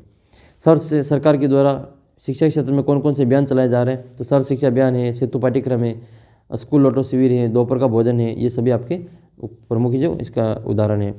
इसके अलावा शिशु मृत्यु दर का क्या मतलब है? तो शिशु मृत्यु दर मतलब 1 वर्ष में एक आयु से की जो शिशु होती हैं इनकी मृत्यु से संबंधित जो आंकड़े होते हैं उनको अपन शिशु मृत्यु दर कहते हैं। मानव पूंजी का निर्माण में शिक्षा की क्या महत्वपूर्ण है? तो शिक्षा वह शहर शिक्षा, आपने सुना होगा भीमराव अम्बेडकर जी कहते हैं कि शिक्षा वह शहरनी का दूध है जो पिएगा वो दहाड़ेगा। तो शिक्षा बहुत ही महत्वपूर्ण होती है। शिक्षा मानव के व्यक्तित्व विकास और महत्वपूर्ण योगदान रखती है। शिक्षा मानसिक विकास को बढ़ाती है। शिक्षा के माध्यम से देश में आर्थिक विकास में वृद्धि होती है। शिक्षा से जीवन के मूल्य विकसित होते हैं। शिक्षा से जो नौकरी वेतन मिलता है, ये तो सभी की अंतिम लक्ष्य यही है, सबको नौकरी प्राप्त करना, अच्छी से अच्छी इनकम करना, यही सबका जो अंतिम लक्ष्य होता है। जीवन प्रत्याशा क्या है? तो जीवन प्रत्याशा एक दी गई उम्र के बाद जीवन में शेष बचे वर्षों की औसत संख्या होती है। एक व्यक्ति के औसत जीवन काल का अनुमान है। और जीवन प्रत्याशा की गणना इस मापदंड से की जाती है कि किस समूह का चयन किया जाता है। यह बहुत अधिक पे जो निर्भर करता है। जनसंख्या की गुणवत्ता निर्धारित करने वाले कारक कौन कौन से? तो साक्षरता दर है, प्रशिक्षण है, व्यक्ति का स्वास्थ्य की है और गुणवत्ता है, आय के प्रमुख निर्धारक साधन है। शिक्षित प्रशिक्षित स्वास्थ्य व्यक्ति मानसिक शारीरिक तौर पर अच्छे कार्य कर सकता है। जापान जैसा देश कैसे विकसित है हुए? तो याद रखिए जापान में कोई प्राकृतिक संसाधन नहीं है, फिर भी वह एक विकसित देश है, क्योंकि जापान जैसे देश में मानव संसाधन पर निवेश किया गया। वहाँ पे उनकी सरकारों ने जो लोगों पर इन्वेस्टमेंट किया है, उन्होंने लोगों को शिक्षा और स्वास्थ्य पर सबसे ज़्यादा ध्यान दिया है। और जापान के लोगों ने कुशलता और प्रौद्योगिकी विकसित की है और वह इससे जो वह विकसित देश बन गया है, एक आपके धनी देश के रूप में जाना जाता है। प्रच्छन्न बेरोजगारी क्या होती है? तो किसी क्षेत्र में आवश्यकता से अधिक लोग लगे होते थे, ऐसी स्थिति को अपन प्रच्छन्न बेरोजगारी कहते हैं। और यह सबसे ज़्यादा होती है खेती में, कृषि में जो प्रच्छन्न बेरोजगारी वो ज़्यादा होती है। तो पूरे परिवार के लोग ही खेती में लगे रहते हैं और उसमें आपको इनकम तो कितनी होती है? अपन खेती करते हैं, सभी किसान के बेटे हैं, तो अपन सभी को पता है कि अपने खेती से कितनी इनकम होती है। केवल घर खर्चा अपने चल जाता है, इतनी ही खेती से इनकम होती है। बाकी जो बड़े किसान हैं, जो हाई लेवल पे जो खेती करते हैं, जो ऑर्गेनिक तरीके से, जो आधुनिक तरीके से खेती करते हैं, उनको फ़ायदा होता है। बाकी अपन जो परंपरागत तरीके से खेती करें उससे केवल घर का जो भरण पोषण, खाने का जो सामान है वो आ सकता है, बाकी और कोई जो खेती से कुछ भी नहीं मिलता है अभी। तो किसी भी क्षेत्र में आवश्यकता से अधिक लोग लगे होते हैं उसको अपन प्रच्छन्न बेरोजगारी कहते हैं। इसको अपन प्रच्छन्न बेरोजगारी को छिपी हुई बेरोजगारी भी कहते हैं। और ये कृषि कार्य में सबसे ज़्यादा होती है। तो यह कृषि कार्य में लगे परिवार के सदस्यों के बीच में होता है। यह कार्य 5 लोगों की सेवा की आवश्यकता होती है, तो वहाँ पर जो 8 लोगों को लगाया जाता है, तो 3 लोग अतिरिक्त हैं, इसको अपन प्रच्छन्न रूप से बेरोजगार कहेंगे। फिर किसी भी देश में मानव संसाधन निवेश देश में समृद्धि लाता है, समझाइए। तो मानव संसाधन में निवेश शिक्षा, प्रशिक्षण, चिकित्सा के माध्यम से भूमि और पूंजी में निवेश की तरह ही अधिक प्रतिफल देता है। शिक्षित और स्वस्थ लोगों की उच्च उत्पादकता से देश की समृद्धि की तरफ ले जाता है।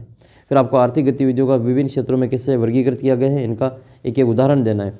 तो प्राथमिक क्षेत्र में आपके कृषि, पशुपालन, मुर्गी पालन और मछली पालन ये आपके आता है। द्वितीय क्षेत्र में विनिर्माण को शामिल किया गया है। तृतीय क्षेत्र में आपके सेवा क्षेत्र कहते हैं इसको, तृतीय क्षेत्र को व्यापार, परिवहन, इसके आपके बैंकिंग है, शिक्षा है, स्वास्थ्य सेवा है और बीमा है। ये सभी आपके पर्यटन वगैरह भी इसमें आता है। आर्थिक गैर आर्थिक क्रिया आपको समझा ही दी आपके कि आर्थिक क्रिया जो होती है वे क्रिया होती है जिससे वेतन और लाभ कमाना इसी का उद्देश्य होता है। इसमें वस्तुओं और सेवाओं का उत्पादन, व्यवसाय, सरकारी सेवा आदि शामिल है। और सरकारी क्षेत्र में काम करने वाली व्यक्ति और विद्यालय में पढ़ाना, ये सभी आपके आर्थिक क्षेत्र में आते हैं। गैर आर्थिक क्रिया में स्व उपभोग के लिए उत्पादन होता है इसमें, और प्राथमिक उत्पादों का उपभोग, प्रसंस्करण और अचल संपत्तियों का स्वलय का उत्पादन किया जाता है। स्वयं के लिए उपभोग की खेती करना, ये आपकी गैर आर्थिक क्रिया है। और माँ के द्वारा बच्चे का पढ़ाना, वो भी आपकी गैर आर्थिक क्रिया है। अपनी माँ अपने बच्चे को पढ़ा रही तो आपसे कोई ट्यूशन फीस नहीं ले रही है। दूसरे की माँ के यहाँ जा रहे हो तो ज़रूर आपको ट्यूशन फीस देनी पड़ेगी, लेकिन आप अपनी ही माँ से पढ़ रहे हैं, अपनी मदर से पढ़ रहे हैं, तो आपको वहाँ पे ट्यूशन फीस जमा नहीं करवानी पड़ती है। तो ये आपकी गैर आर्थिक क्रिया हो जाएगी। फिर प्राथमिक, द्वितीय और तृतीय क्षेत्र में कौन कौन सी आर्थिक क्रियाएं संचालित है, इनका नाम लिखना है। तो ये आपको बता ही दिए पहले। प्राथमिक में हमें कौन कौन सी आएगी, जो प्राकृतिक संसाधनों से वस्तुओं का उत्पादन करते हैं। कृषि होगी आपकी, उससे संबंधित उत्पादन, पशुपालन, मछली पालन, खनन, उत्खनन, ये सभी आपके शामिल है।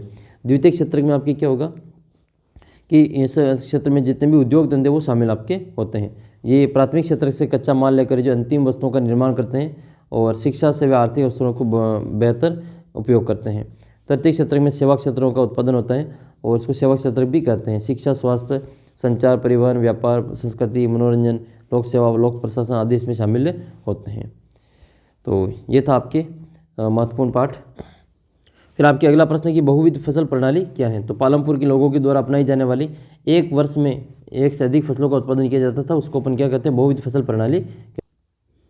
तो ये है पालमपुर गांव की कहानी। तो इसमें 450 परिवारों का लगभग जो लोग रहते थे, और इसमें 1/3 परिवार के पास ही खेती के लिए भूमि नहीं थी, और जो सभी अनुसूचित जाति के थे परिवार। गाँव में जो 80 परिवार ऐसे लोग थे जिनके पास जो भूमि थी, और वो उच्च जाति के लोग थे। बाकी जो इसमें 240 परिवार के पास 2 हेक्टेयर से कम क्षेत्र वाली भूमि थी, और जो आमदनी भी नहीं होती थी इनसे। उत्पादक के प्रमुख कारक, वेरी वेरी मोस्ट इंपॉर्टेंट, 100% आपके पेपर में छपने वाला है।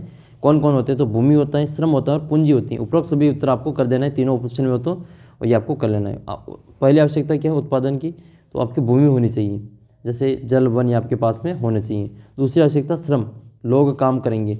तीसरी आवश्यकता है भौतिक पूंजी, पैसे भी तो होने चाहिए किसी उत्पादन, किसी को प्रोडक्शन के लिए, तो ये सभी आपको लागू करना है। पूंजी, भौतिक पूंजी में क्या क्या है, तो भौतिक पूंजी में, स्थायी पूंजी में किसान को हल से लेकर औजार, मशीन, भवन, जनरेटर, टरबाइन, कंप्यूटर, ये सभी आ जाते हैं।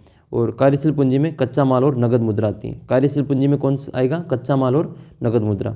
चौथी आवश्यकता है मानव पूंजी, जिसमें ज्ञान और उद्यम की आवश्यकता होती है।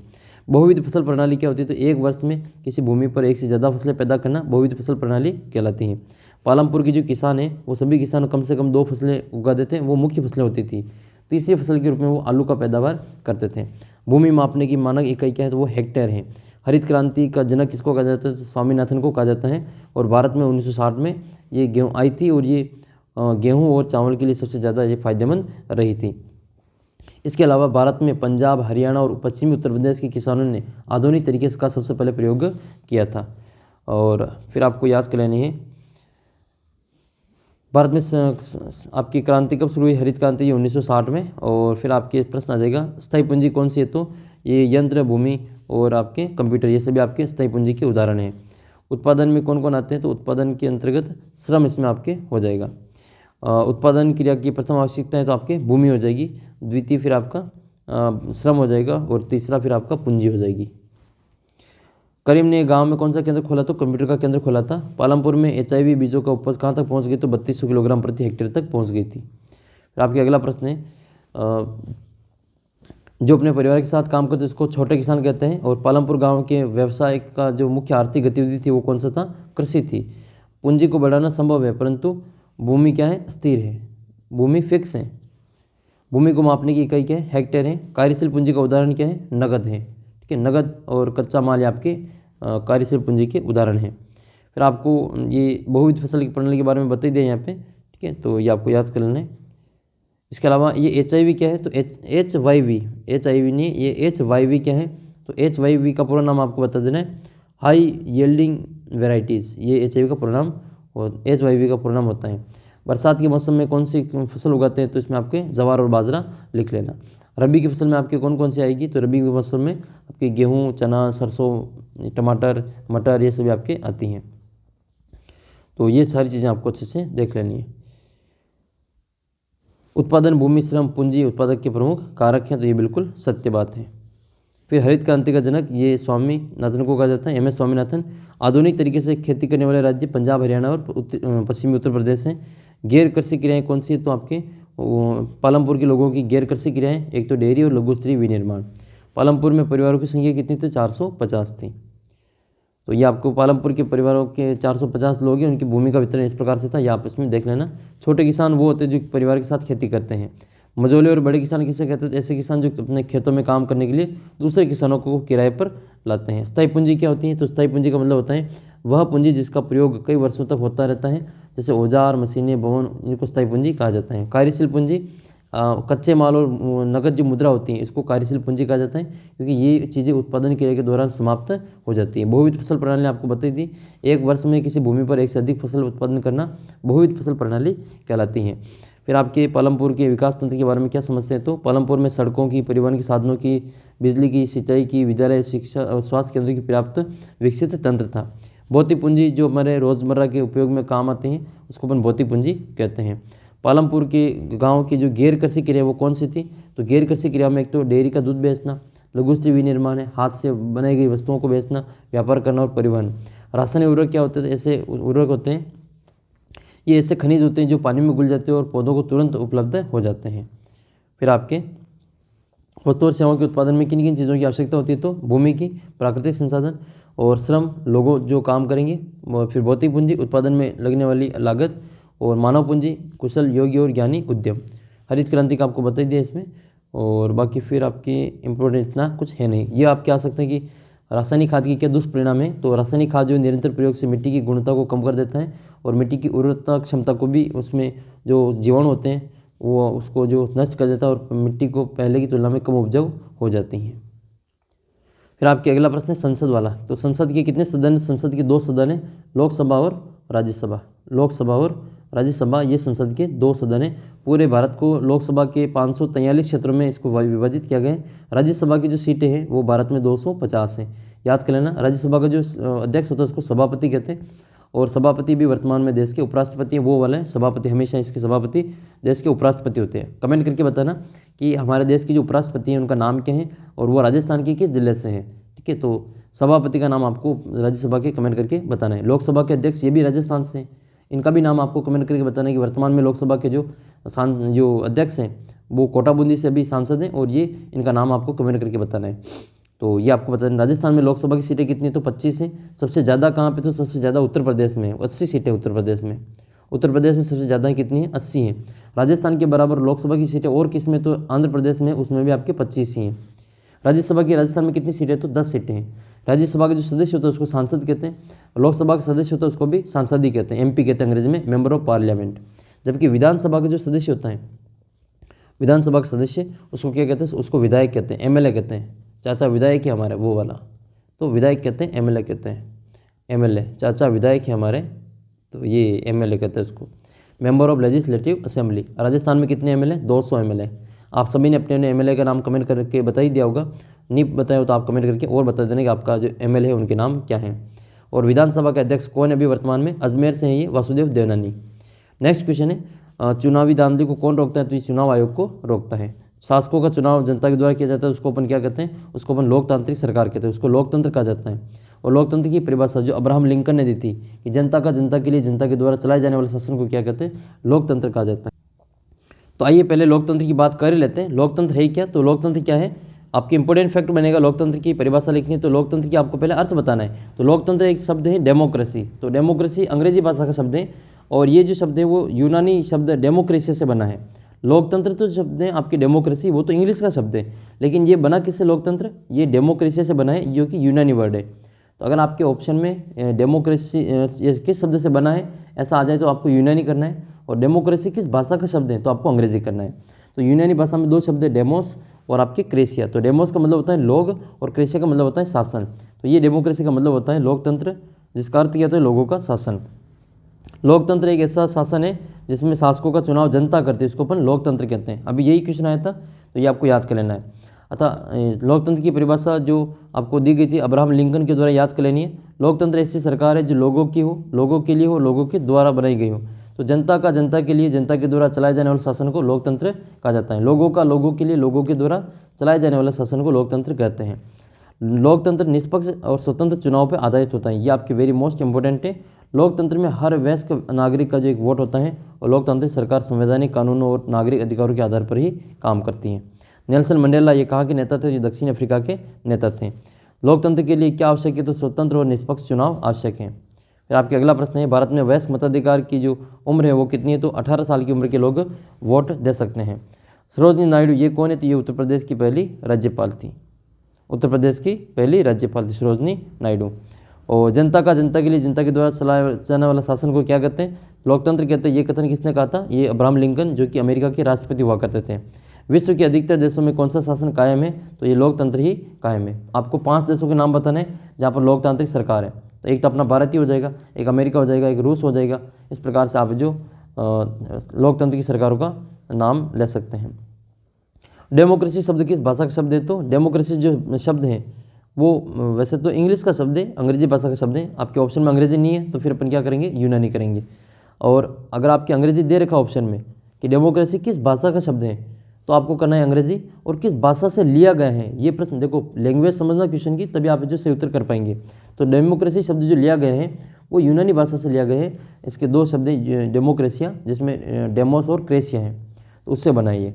भारत में वोट डालने की उम्र कितनी? तो 18 वर्ष है। याद रखें, 18 वर्ष है।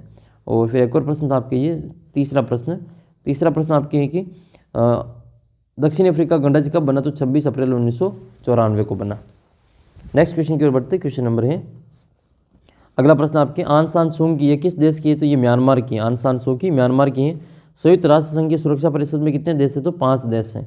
श्रीलंका की राजधानी क्या है? तो कोलंबो है। और भारत में राष्ट्रपति का कार्यालय कहाँ पे है? तो आपके कार्यकाल कितना होता है? तो 5 साल होता है। अभी देश के जो राष्ट्रपति है उनका नाम आपको कमेंट करके बताना है। अभी देश के राष्ट्रपति कौन है? गणतंत्र का फैसला लेने का अधिकार जनता के पास होता है, बिल्कुल सत्य है। भारत एक गणतंत्र राज्य है। भारत एक धर्मनिरपेक्ष राज्य है, ये भी सत्य बात है। भारत का अपना कोई धर्म नहीं है, यहाँ पर सभी धर्मों को समानता मिलती है, सभी धर्मों का आदर किया जाता है। भारत दुनिया का सबसे बड़ा लोकतंत्र, ये भी बात बिल्कुल सत्य है। और लोकतंत्र शासकों का चुनाव जनता करती है, तो ये भी बात सही है। अमेरिका लोकतांत्रिक देश नहीं, तो गलत है ये। अमेरिका एक लोकतांत्रिक देश है, वहाँ पर सरकार जो चुनी जाती है। अभी वहाँ के जो अमेरिका के जो राष्ट्रपति बने, नए राष्ट्रपति, वो दोबारा बन गए। पहले डोनाल्ड जो ट्रंप थे, ठीक है, ट्रंप को वापस जो यहाँ पे राष्ट्रपति बन चुके हैं यहाँ पे अमेरिका के, तो वहाँ पे भी जो सरकार चुनी जाती है, तो जहाँ पे चुनी जाती है सरकार, वो लोकतांत्रिक सरकार होती है। फिर आपके अगला प्रश्न है कि भारत का संविधान कब बना? तो 26 नवंबर 1949 को बनकर तैयार हुआ। लागू कब हुआ? तो 26 जनवरी 1950 को ये लागू हो गया था। स्वतंत्र और निष्पक्ष चुनाव, ये किसका आधार है? तो ये आपके लोकतंत्र का आधार है। धारा कौन सी है? तो धारा जो होती है वो किसी दस्तावेज की खास हिस्सा होती है, उसको अपन धारा कहते हैं। देश का सर्वोच्च कानून कौन सा है? तो देश का जो सर्वोच्च कानून है वो संविधान है। संविधान एक ऐसी किताब है जिसमें सभी कानूनों को लिखा गया है और उसको सभी देश को जो मानना अनिवार्य है। डॉक्टर राजेंद्र प्रसाद कौन थे? तो ये संविधान सभा के जो अध्यक्ष थे वो डॉक्टर राजेंद्र प्रसाद थे। संविधान सभा का जो चुनाव कब हुआ था? तो जुलाई 1946 में हुआ था। लौह पुरुष के नाम से किसको जाना जाता है? तो सरदार वल्लभ भाई पटेल को लौह पुरुष के नाम से जाना जाता है। पंथ निरपेक्ष का क्या मतलब होता है? तो पंथ निरपेक्ष का मतलब होता है राज्य की दृष्टि से सभी जो समान है, सभी धर्म समान है, राज्य का कोई धर्म नहीं है। नेताजी के नाम से कौन प्रसिद्ध है? तो सुभाष चंद्र बोस नेताजी के नाम से प्रसिद्ध है। समता का क्या मतलब होता है? तो कानून की नज़र में सभी समान है। भारत की राजधानी नई दिल्ली है। और पॉलिटिक्स किसकी रचना है? पॉलिटिक्स ये अरस्तु की किताब है। पॉलिटिक्स किसकी किताब है? अरस्तु की रचना है। फिर आपके अगला प्रश्न है कि लोकतंत्र क्या है? इंपॉर्टेंट प्रश्न बनेगा, लोकतंत्र क्या है? तो लोकतंत्र एक ऐसा शासन है जिसमें शासकों का चुनाव लोग करते हैं, और लोकतंत्र निष्पक्ष चुनाव और स्वतंत्र चुनाव पर आधारित होना चाहिए, जिससे कि सत्ता में बैठे लोगों को हार जीत का समान अवसर उपलब्ध हो सके।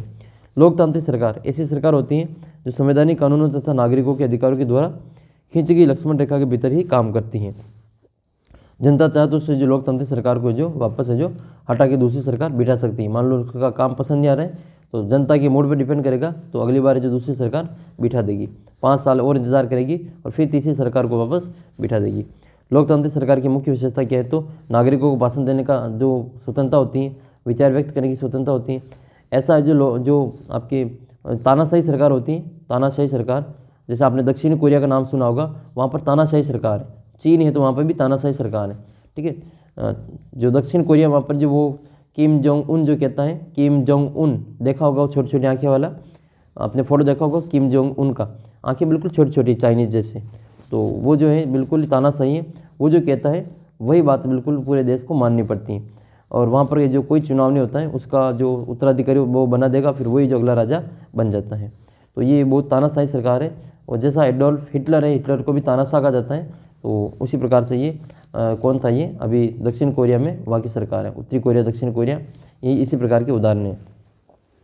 लोकतांत्रिक सरकार में आपके जो प्रेस की आज़ादी होती है, ठीक है, लोग जो अपने हिसाब से लिख सकते हैं, तो ये वाली चीज़ें हैं। इसके अलावा आपकी जिम्बाब्वे कहाँ, तो जिम्बाब्वे दक्षिण अफ्रीका का देश है, जहाँ पे जाम्बिया को जाम्बिया से अलग किया जाता है। लोकतंत्र की विशेषता, इसमें शासक जो जनता के द्वारा चुने जाते हैं, निःशुल्क और आपके प्रतिस्पर्धी चुनाव आयोजित होते हैं, चाहे कोई भी वयस्क हो, किसी भी धर्म का हो, किसी भी शिक्षा का हो, जाति रंग का हो, उसको एक वोट का मूल्य अधिकार सभी को प्राप्त है। चुने गए जो शासक हैं, तो चुने गए जो शासक हैं वो कानून और नागरिकों के अधिकारों को निर्धारित सीमाओं के भीतर निर्णय लेते हैं, कानून का शासन संचालित करते हैं और नागरिकों का अधिकार संविधान के माध्यम से सुरक्षित किया जाता है। एक स्वतंत्र न्यायपालिका होती है जो कि विवादों का निपटारा करती है। यह प्रमुख है जो लोकतंत्र की विशेषता है। और आप डिटेल से अगर इसकी विशेषता देखना चाहो तो ये सारी विशेषताएं आपको यहाँ पे बता रखी, इन सभी को आप यहाँ पे देख सकते हैं। इसको स्क्रीनशॉट ले लो, अच्छे से पढ़ लेना इसको। फिर आता है भारत के संविधान का निर्माण। इंपॉर्टेंट है आपके संविधान क्या है, तो संविधान एक प्रकार का संविधान एक प्रकार का एक किताब है, नियमों की किताब है, जिसमें किसी देश के रहने वाले सामूहिक लोगों के रूप में उसको मानना होता है, उसको संविधान कहते हैं। धारा क्या होती है, तो धारा किसी संविधान की जो अनुच्छेद का एक खास हिस्सा होता है। संविधान है जो सर्वोच्च कानून होता है जो किसी देश के शासन के संचालित करने के लिए आवश्यक होता है। गणराज्य क्या होता है, शासन का प्रमुख लोगों के द्वारा चुना हुआ व्यक्ति गणराज्य होता है। और समता के कानून के समक्ष सभी लोग बराबर हैं। इसके अलावा प्रस्तावना, तो प्रस्तावना क्या है, प्रस्तावना वह कथन है जिसमें कोई देश अपने संविधान की बुनियादी मूल्यों और अवधारणाओं को स्पष्ट रूप से प्रस्तुत करता है। ये आपके ऊपर प्रश्न आया था, वही प्रश्न है। और अफ्रीका का रंगभेद नीति का विरोध किसने किया, तो नेल्सन मंडेला ने किया। किताब का नाम क्या है, नेल्सन मंडेला की, तो the long walk to freedom, ये इनकी किताब है। संविधान सभा का गठन कब हुआ, तो 1946 में हुआ। भारत में वयस्क मताधिकार की आयु 18 वर्ष है। और उम्र विवाह की कितनी है, उम्र लड़के की 21 है और लड़की की 18 है। संविधान बनने में कितना समय लगा, तो 2 वर्ष 11 माह और 18 दिन लगा। संविधान लागू कब हुआ, तो आपके 26 जनवरी 1950 को लागू होता है। संविधान लिखने वाली सभा में कितने सदस्य थे, तो 299 थे। कब बनकर तैयार हुआ संविधान, तो 26 जनवरी 1949 को। प्रारूप समिति के अध्यक्ष कौन थे, तो डॉक्टर भीमराव अंबेडकर थे। संविधान सभा के अध्यक्ष कौन थे, डॉक्टर राजेंद्र प्रसाद थे, जो कि देश के पहले राष्ट्रपति बने थे। राज्यसभा का सभापति कौन होता है, तो देश का उपराष्ट्रपति होता है, जो कि वर्तमान में कौन है, जगदीप धनखड़ है। आपने नाम लिख लिया होगा। ये झुंझुनू जिले के किठाना गाँव के निवासी हैं। झुंझुनू जिले के किठाना गाँव के निवासी हैं। आप में से कोई झुंझुनू जिले का होगा तो उसको पता होगा, ये किठाना गाँव के निवासी हैं। फिर आपके भारत का संविधान कब लागू हुआ, तो 26 जनवरी 1950 को। और महात्मा गांधी को राष्ट्रपिता के नाम से जाना जाता है। भारत स्वतंत्र कब हुआ, तो 1947 में स्वतंत्र होता है। और भारत में कितने केंद्र शासित प्रदेश है, तो 8, या फिर आप 9 लिखोगे तो भी आपके सही हो जाएगा, क्योंकि किताब में आपकी 9 ही दे रखी है अभी तक। नेल्सन मंडेला ये दक्षिण अफ्रीका के थे। महात्मा गांधी भारत के थे। आंग सांग सू की म्यांमार की थी। अब्राहम लिंकन ये अमेरिका के राष्ट्रपति थे। जनता का जनता के लिए जनता के द्वारा चलाए जाने वाले शासन को लोकतंत्र कहते हैं, ये सा अब्राहम लिंकन कहते हैं। सुकरात कौन थे, ये एथेंस के एक दार्शनिक थे। नेल्सन मंडेला को किस जेल में रखा गया, तो इसको रोबन द्वीप की जेल में रखा गया था। धर्मनिरपेक्षता का क्या मतलब है, कि राज्य का कोई अपना धर्म नहीं होता है, सभी धर्म समान है। पार्टियां सत्ता के लिए आपस में क्या करती, तो गठबंधन करती हैं। अभी वर्तमान में जो एनडीए जो है उसके गठबंधन की सरकार है, एनडीए। भारत किस महाद्वीप में, तो एशिया महाद्वीप में। भारत की राजधानी नई दिल्ली है। और समानता क्या होती है, तो शासन की दृष्टि से सभी समान है। संविधान क्या है, तो ये नियमों की एक ऐसी किताब है जिसमें किसी देश में रहने वाले सभी लोगों को सामूहिक रूप से मानती है, और वही सर्वोच्च कानून होता है। रंगभेद क्या है, इंपॉर्टेंट प्रश्न आपके, रंगभेद क्या है, तो रंगभेद नस्ल पर आधारित भेदभाव पर आधारित है। इस व्यवस्था का नाम है जो कि दक्षिण अफ्रीका में विशिष्ट तौर पर चलाई गई थी। और इस नीति में जो दक्षिण अफ्रीका पर यह व्यवस्था जो यूरोप के गौरव लोगों द्वारा ला दी गई थी। फिर आपके संविधान सभा क्या है, तो चुने गए जनप्रतिनिधियों जो कि संविधान नामक विशाल दस्तावेज को लिखने में काम करती थी, इसको अपन क्या कहते हैं, संविधान सभा कहते हैं। इसका चुनाव जुलाई 1946 में हुआ था। संघीय सरकार, आमतौर पर जो संघीय व्यवस्था उसके 2 स्तर होते हैं, उस 2 स्तर की सरकारें होती हैं। पहली सरकार पूरे देश में होती है और दूसरी जो राज्य सरकार होती है। तो दोनों आपके जो सरकारों को नाम याद रखना है। पंथ निरपेक्ष क्या है, तो नागरिक को किसी भी धर्म मानने की पूरी स्वतंत्रता है।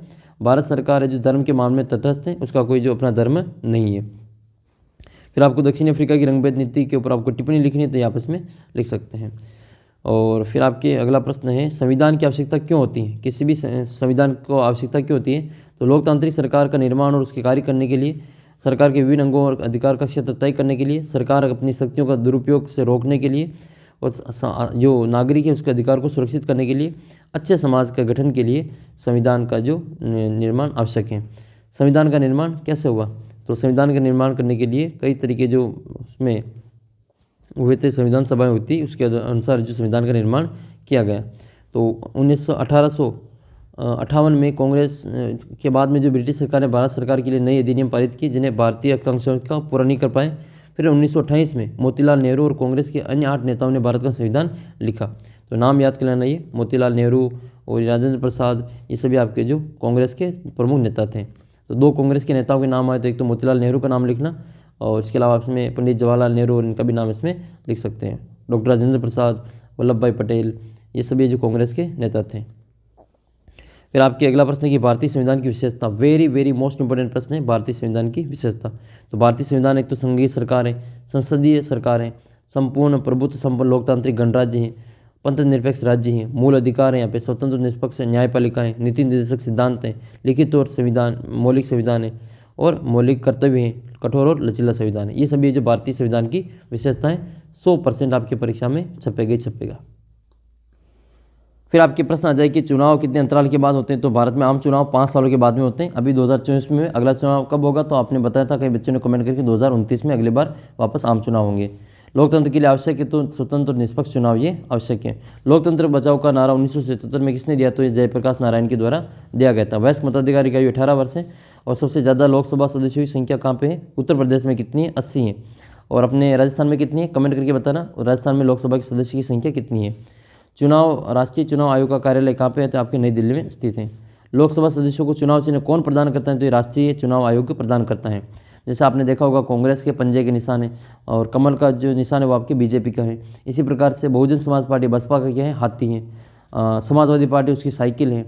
तो इस प्रकार से भारत में एक नई पार्टियाँ हैं, एक तो बाप, BAP, बाप, ये आपके जो दक्षिणी राजस्थान में देखने को मिलती है, डूंगरपुर बांसवाड़ा। जो राजकुमार रोत हैं वो बाप पार्टी की यहाँ पे MP बने अभी। और यहाँ पे जो दक्षिण राजस्थान में बाप पार्टी के अभी MLA भी बने हैं। तो आप कोई जो दक्षिण राजस्थान डूंगरपुर बांसवाड़ा से हो तो कमेंट करके बताना कि बाप पार्टी के जो MLA उनका नाम क्या है। और एक आपको जो इसका पूरा नाम क्या है तो वही ध्यान में रखना है। तो इसका भारत आदिवासी पार्टी है इसका पूरा नाम। पहले ये BTP हुआ करती थी, भारतीय ट्राइबल पार्टी, आदिवासी भारत पार्टी। अब इसका जो नाम चेंज कर इसको बाप कर दिया है।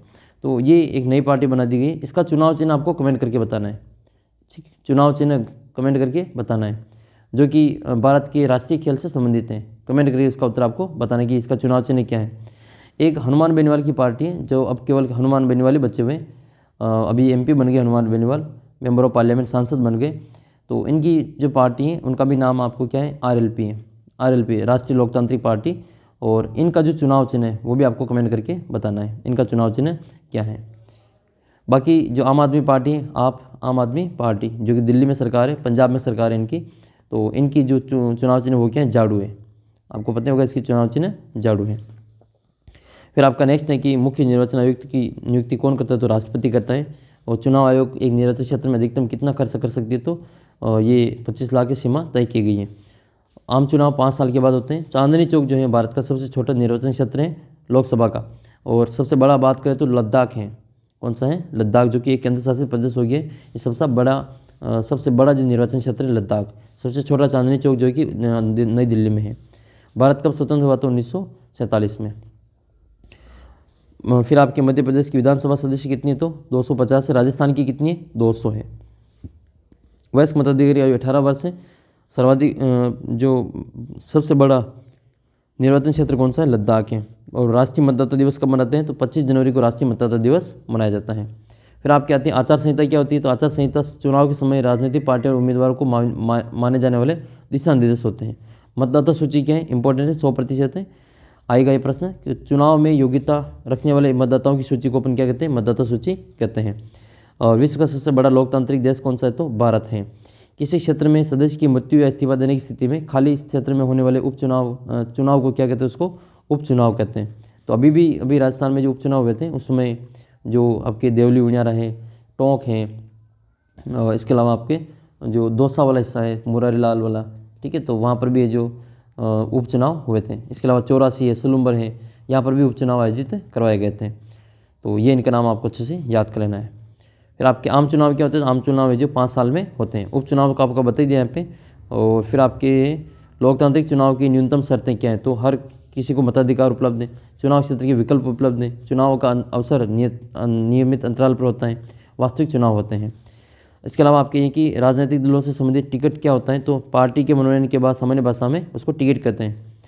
फिर आपके लोकसभा की सीटें कितनी? तो पूरे भारत में 543 हैं। इसमें से 79 जो है आपके अनुसूचित जाति के लिए और 41 जो आपके ST के लिए, ठीक है। तो ये आपके जो शेड्यूल ट्राइब है इनके लिए आपके लागू की गई 41 सीटें।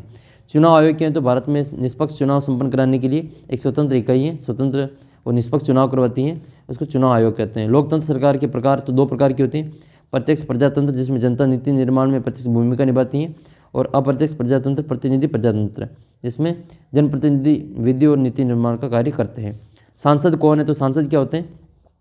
लोकसभा का जो देश का 2 लोकसभा क्षेत्र है उसको 543 क्षेत्रों में बांटा है, और इसके जो प्रतिनिधि होते हैं उसको सांसद कहते हैं। जबकि विधानसभा में जो बैठते हैं उसको विधायक कहते हैं। और अपने राजस्थान में कितने विधायक है? 200 विधायक हैं। आपके MLA का नाम क्या है? आपने कमेंट करके बता दिया होगा। और जो प्रत्येक राज्य की जो विधानसभा में सीटों के हिसाब से बांटा गया है, और सीटों की जो निर्वाचित प्रतिनिधि होते हैं उसको अपन क्या कहते हैं? विधायक कहते हैं। मतदान की योग्यता क्या है? तो आपकी उम्र 18 वर्ष से अधिक होनी चाहिए, और 1989 में पहले 21 साल थी, तो 1989 में इसको 21 से घटा के कितना कर दिया? 18 कर दिया। लोकतांत्रिक चुनाव के लिए क्या ज़रूरत है? वो तो आपको सबको बता ही दिया यहाँ पे, ठीक है।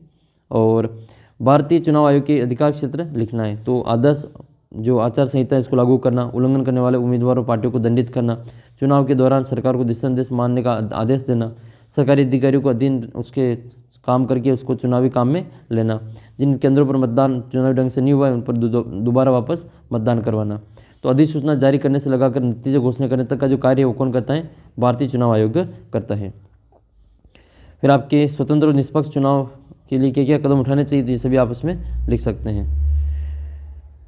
फिर आपके कि भारत में चुनाव लोकतांत्रिक तरीके से होते हैं, समझा के लिखिए।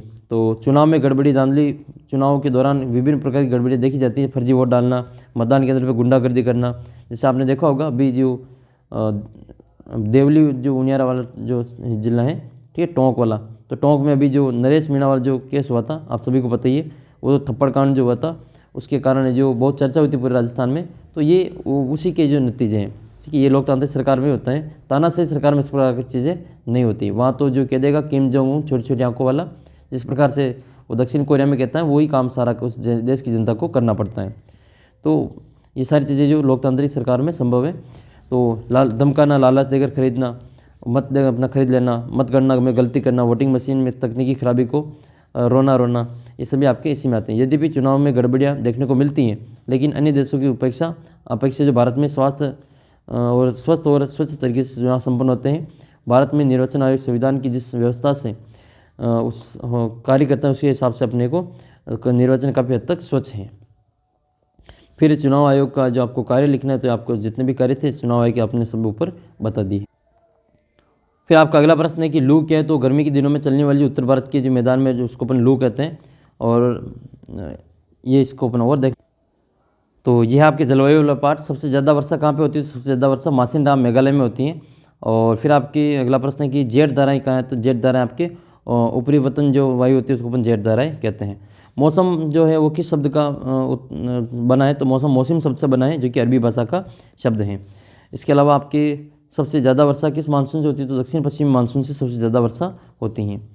फिर आपके कि भारत में सबसे पश्चिमी मानसून सबसे पहले किस स्तर पर पहुंचता है? तो केरल की तरफ पे पहुंचता है। इसके अलावा आपके ये प्रश्न बनेगा कि इम्पोर्टेंट प्रश्न है, ग्रीष्म ऋतु में गरज के साथ पश्चिम बंगाल में होने वाली वर्षा को क्या कहते हैं? उसको काल बैसाखी कहते हैं। क्या कहा जाता है? उसको काल बैसाखी कहा जाता है। याद रखिए, इसको काल बैसाखी नाम से जाना जाता है। राज्य में मानसून परिवर्तन सर्वाधिक दिखाई देता है। तो मानसून परिवर्तन का जो समय वो सितंबर अक्टूबर है, और ये तमिलनाडु में सबसे ज़्यादा देखने को मिलता है। फूलों की बरसात हवा के लिए प्रसिद्ध है। मानसून का परिवर्तन सितंबर में होता है। पश्चिमी विक्षोभ ये चक्रवात हैं आपके, पश्चिमी विक्षोभ के कारण ही शीत ऋतु में बारिश होती है, इसको राजस्थान में मावट कहते हैं। काल बैसाखी आपके पश्चिम बंगाल में होती है। और बेबी क्राइस्ट एक प्रकार का अल नीनो है, और जो ठंडी जलधारा है वो आपकी पेरू में चलती हैं। इसके अलावा जो क्षोभ मंडल है वो जेट जो वायु धारा है वो क्षोभ मंडल में चलती हैं। और आंध्र प्रदेश में आपका दक्कन का पठार बना हुआ है। फिर आपके सत्य सत्य बताना है तो ये आप इसमें देख लेंगे। लू शीत ऋतु में चलने वाली गर्म हवाएं होती है, गलत है ये। शीत ऋतु में तो जो वर्षा होती है उसको मावट कहते हैं, और ऋतु ग्रीष्म ऋतु में जो हवा चलती है उसको अपन क्या कहते हैं, लू कहते हैं। तो ये आपको याद कर लेना है। फिर आपके अगला प्रश्न है कि महावट क्या है। महावट क्या है, तो महावट वही है शीत ऋतु में होने वाली जो वर्षा होती है उसको अपन महावट कहते हैं। उत्तर भारत में शीतकाल में वर्षा को क्या कहते हैं, महावट कहा जाता है। जेट स्ट्रीम क्या है, तो जेट स्ट्रीम क्या है, अत्यधिक ऊंचाई पर चलने वाली पश्चिमी हवाएं उसको अपन क्या कहते हैं, जेट स्ट्रीम कहते हैं।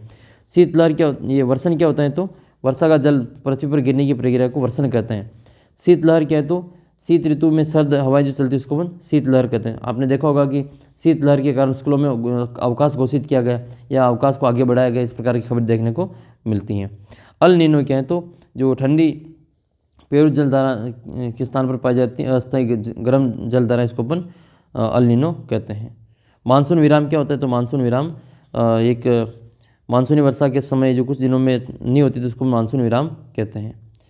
फिर आपके भारत की प्रमुख 4 ऋतुओं के नाम बताना है, तो शीत हो जाएगी, ग्रीष्म हो जाएगी, मानसून आगमन और मानसून ऋतु की वापसी। फिर आपके अगला प्रश्न है पेरू की धारा किस महासागर में चलती होती है, प्रशांत महासागर में चलती है। मालाबार तट पर किन पवनों से वर्षा होती है, तो मानसूनी पवनों से वर्षा होती है। फिर आपके भारत में जलवायु को प्रभावित करने वाला कारक कौन कौन से, तो एक तो अक्षांश हो जाएगा, अक्षांश, ऊंचाई, वायुदाब, पवन, समुद्र से दूरी, महासागरीय धाराएं, ऊंचा उच्च लक्षण आपके इसमें प्रभावित करते जलवायु को। कोरियोलस बल किसे कहते हैं, तो कोरियोलस बल जो होता है वो पृथ्वी के घूर्णन के कारण उत्पन्न होता है, और एक आभासी बल को अपन क्या कहते हैं, कोरियोलस बल कहा जाता है। मौसम और जलवायु में आपसे अंतर पूछे 100% पूछा ही जाएगा ये, तो आपको याद कर ही लेना इसको। तो मौसम एक छोटे समय के लिए होता है, तो मौसम एक कुछ कम समय में एक क्षेत्र में वायुमंडल की अवस्था को बताता है, जबकि विशाल क्षेत्र की जो लंबे समय की जो अवधि होती है उसको अपन क्या कहते हैं, जलवायु कहते हैं। तो मौसम तो दिन में कई बार चेंज हो जाता है, जलवायु को बदलने में कई साल लग जाते हैं, 30 साल से भी ज़्यादा समय लगता है जलवायु को चेंज होने में। फिर इसके बाद में आपके अगला प्रश्न है कि मानसूनी वर्षा की विशेषता बतानी, तो एक निश्चित अंतराल और निश्चित समय पे होती है, असमान वितरण होता है, कहीं ज़्यादा होती है तो कहीं कम होती हैं। फिर आपके प्रश्न है चक्रवात से प्रभावित 2 राज्यों के नाम बताने, तो पश्चिमी बंगाल और उड़ीसा चक्रवात के 2 प्रमुख प्रभावित राज्य हैं। फिर आपके अगला प्रश्न है, ये वाला इंपॉर्टेंट है नहीं इतने, तो फिर इस पार्ट के इतने ही प्रश्न आपके इंपॉर्टेंट हैं। फिर आपके अगला प्रश्न है कि भारत में विशाल नदी द्रोणी कौन सी, तो गंगा नदी जो है वह भारत की विशाल नदी द्रोणी है। बाबर क्या है, बाबर के बारे में आपको बता ही दिया। भारत का सबसे पूर्ववर्ती जनसंख्या कौन सा होता है, तो 97.25 इसका आंसर करेंगे, ठीक है। और क्षेत्रफल की दृष्टि से भारत का विश्व में कौन सा स्थान है, तो 7वां स्थान है।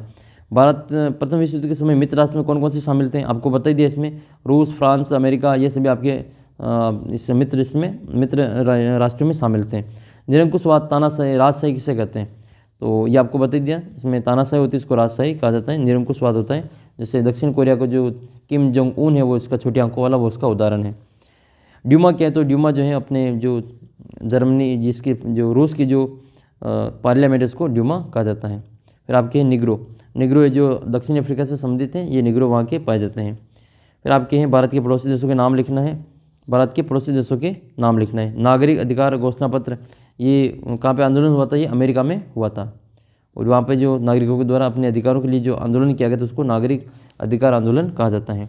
गंगा की 2 धाराओं के नाम लिखिए, ये कहाँ पर एक दूसरे से मिलकर गंगा निर्माण करते, तो अलकनंदा और भागीरथी हैं, और आपको वो प्रयाग का नाम आपको उसमें याद कर लेना है। तो ये प्रश्न आपका गंगा की 2 प्रमुख धाराओं के नाम लिखिए, कहाँ पर एक दूसरे से मिलकर गंगा नदी का निर्माण करते हैं, तो गंगा की 2 धाराएं भागीरथी और अलकनंदा है, ये उत्तराखंड के देवप्रयाग नामक स्थान पर मिलकर गंगा नदी का निर्माण करती हैं। फिर आपसे प्रश्न पूछे कि नमामि गंगे योजना क्या है, तो ये परियोजना एक एकीकृत संरक्षण मिशन है जो राष्ट्रीय नदी गंगा नदी के संबंधित 2 उद्देश्य पर्यावरण प्रदूषण को कम करना तथा उसके संरक्षण को और कायाकल्प को पूरा करना इसके आपको लक्षण कार्य हैं।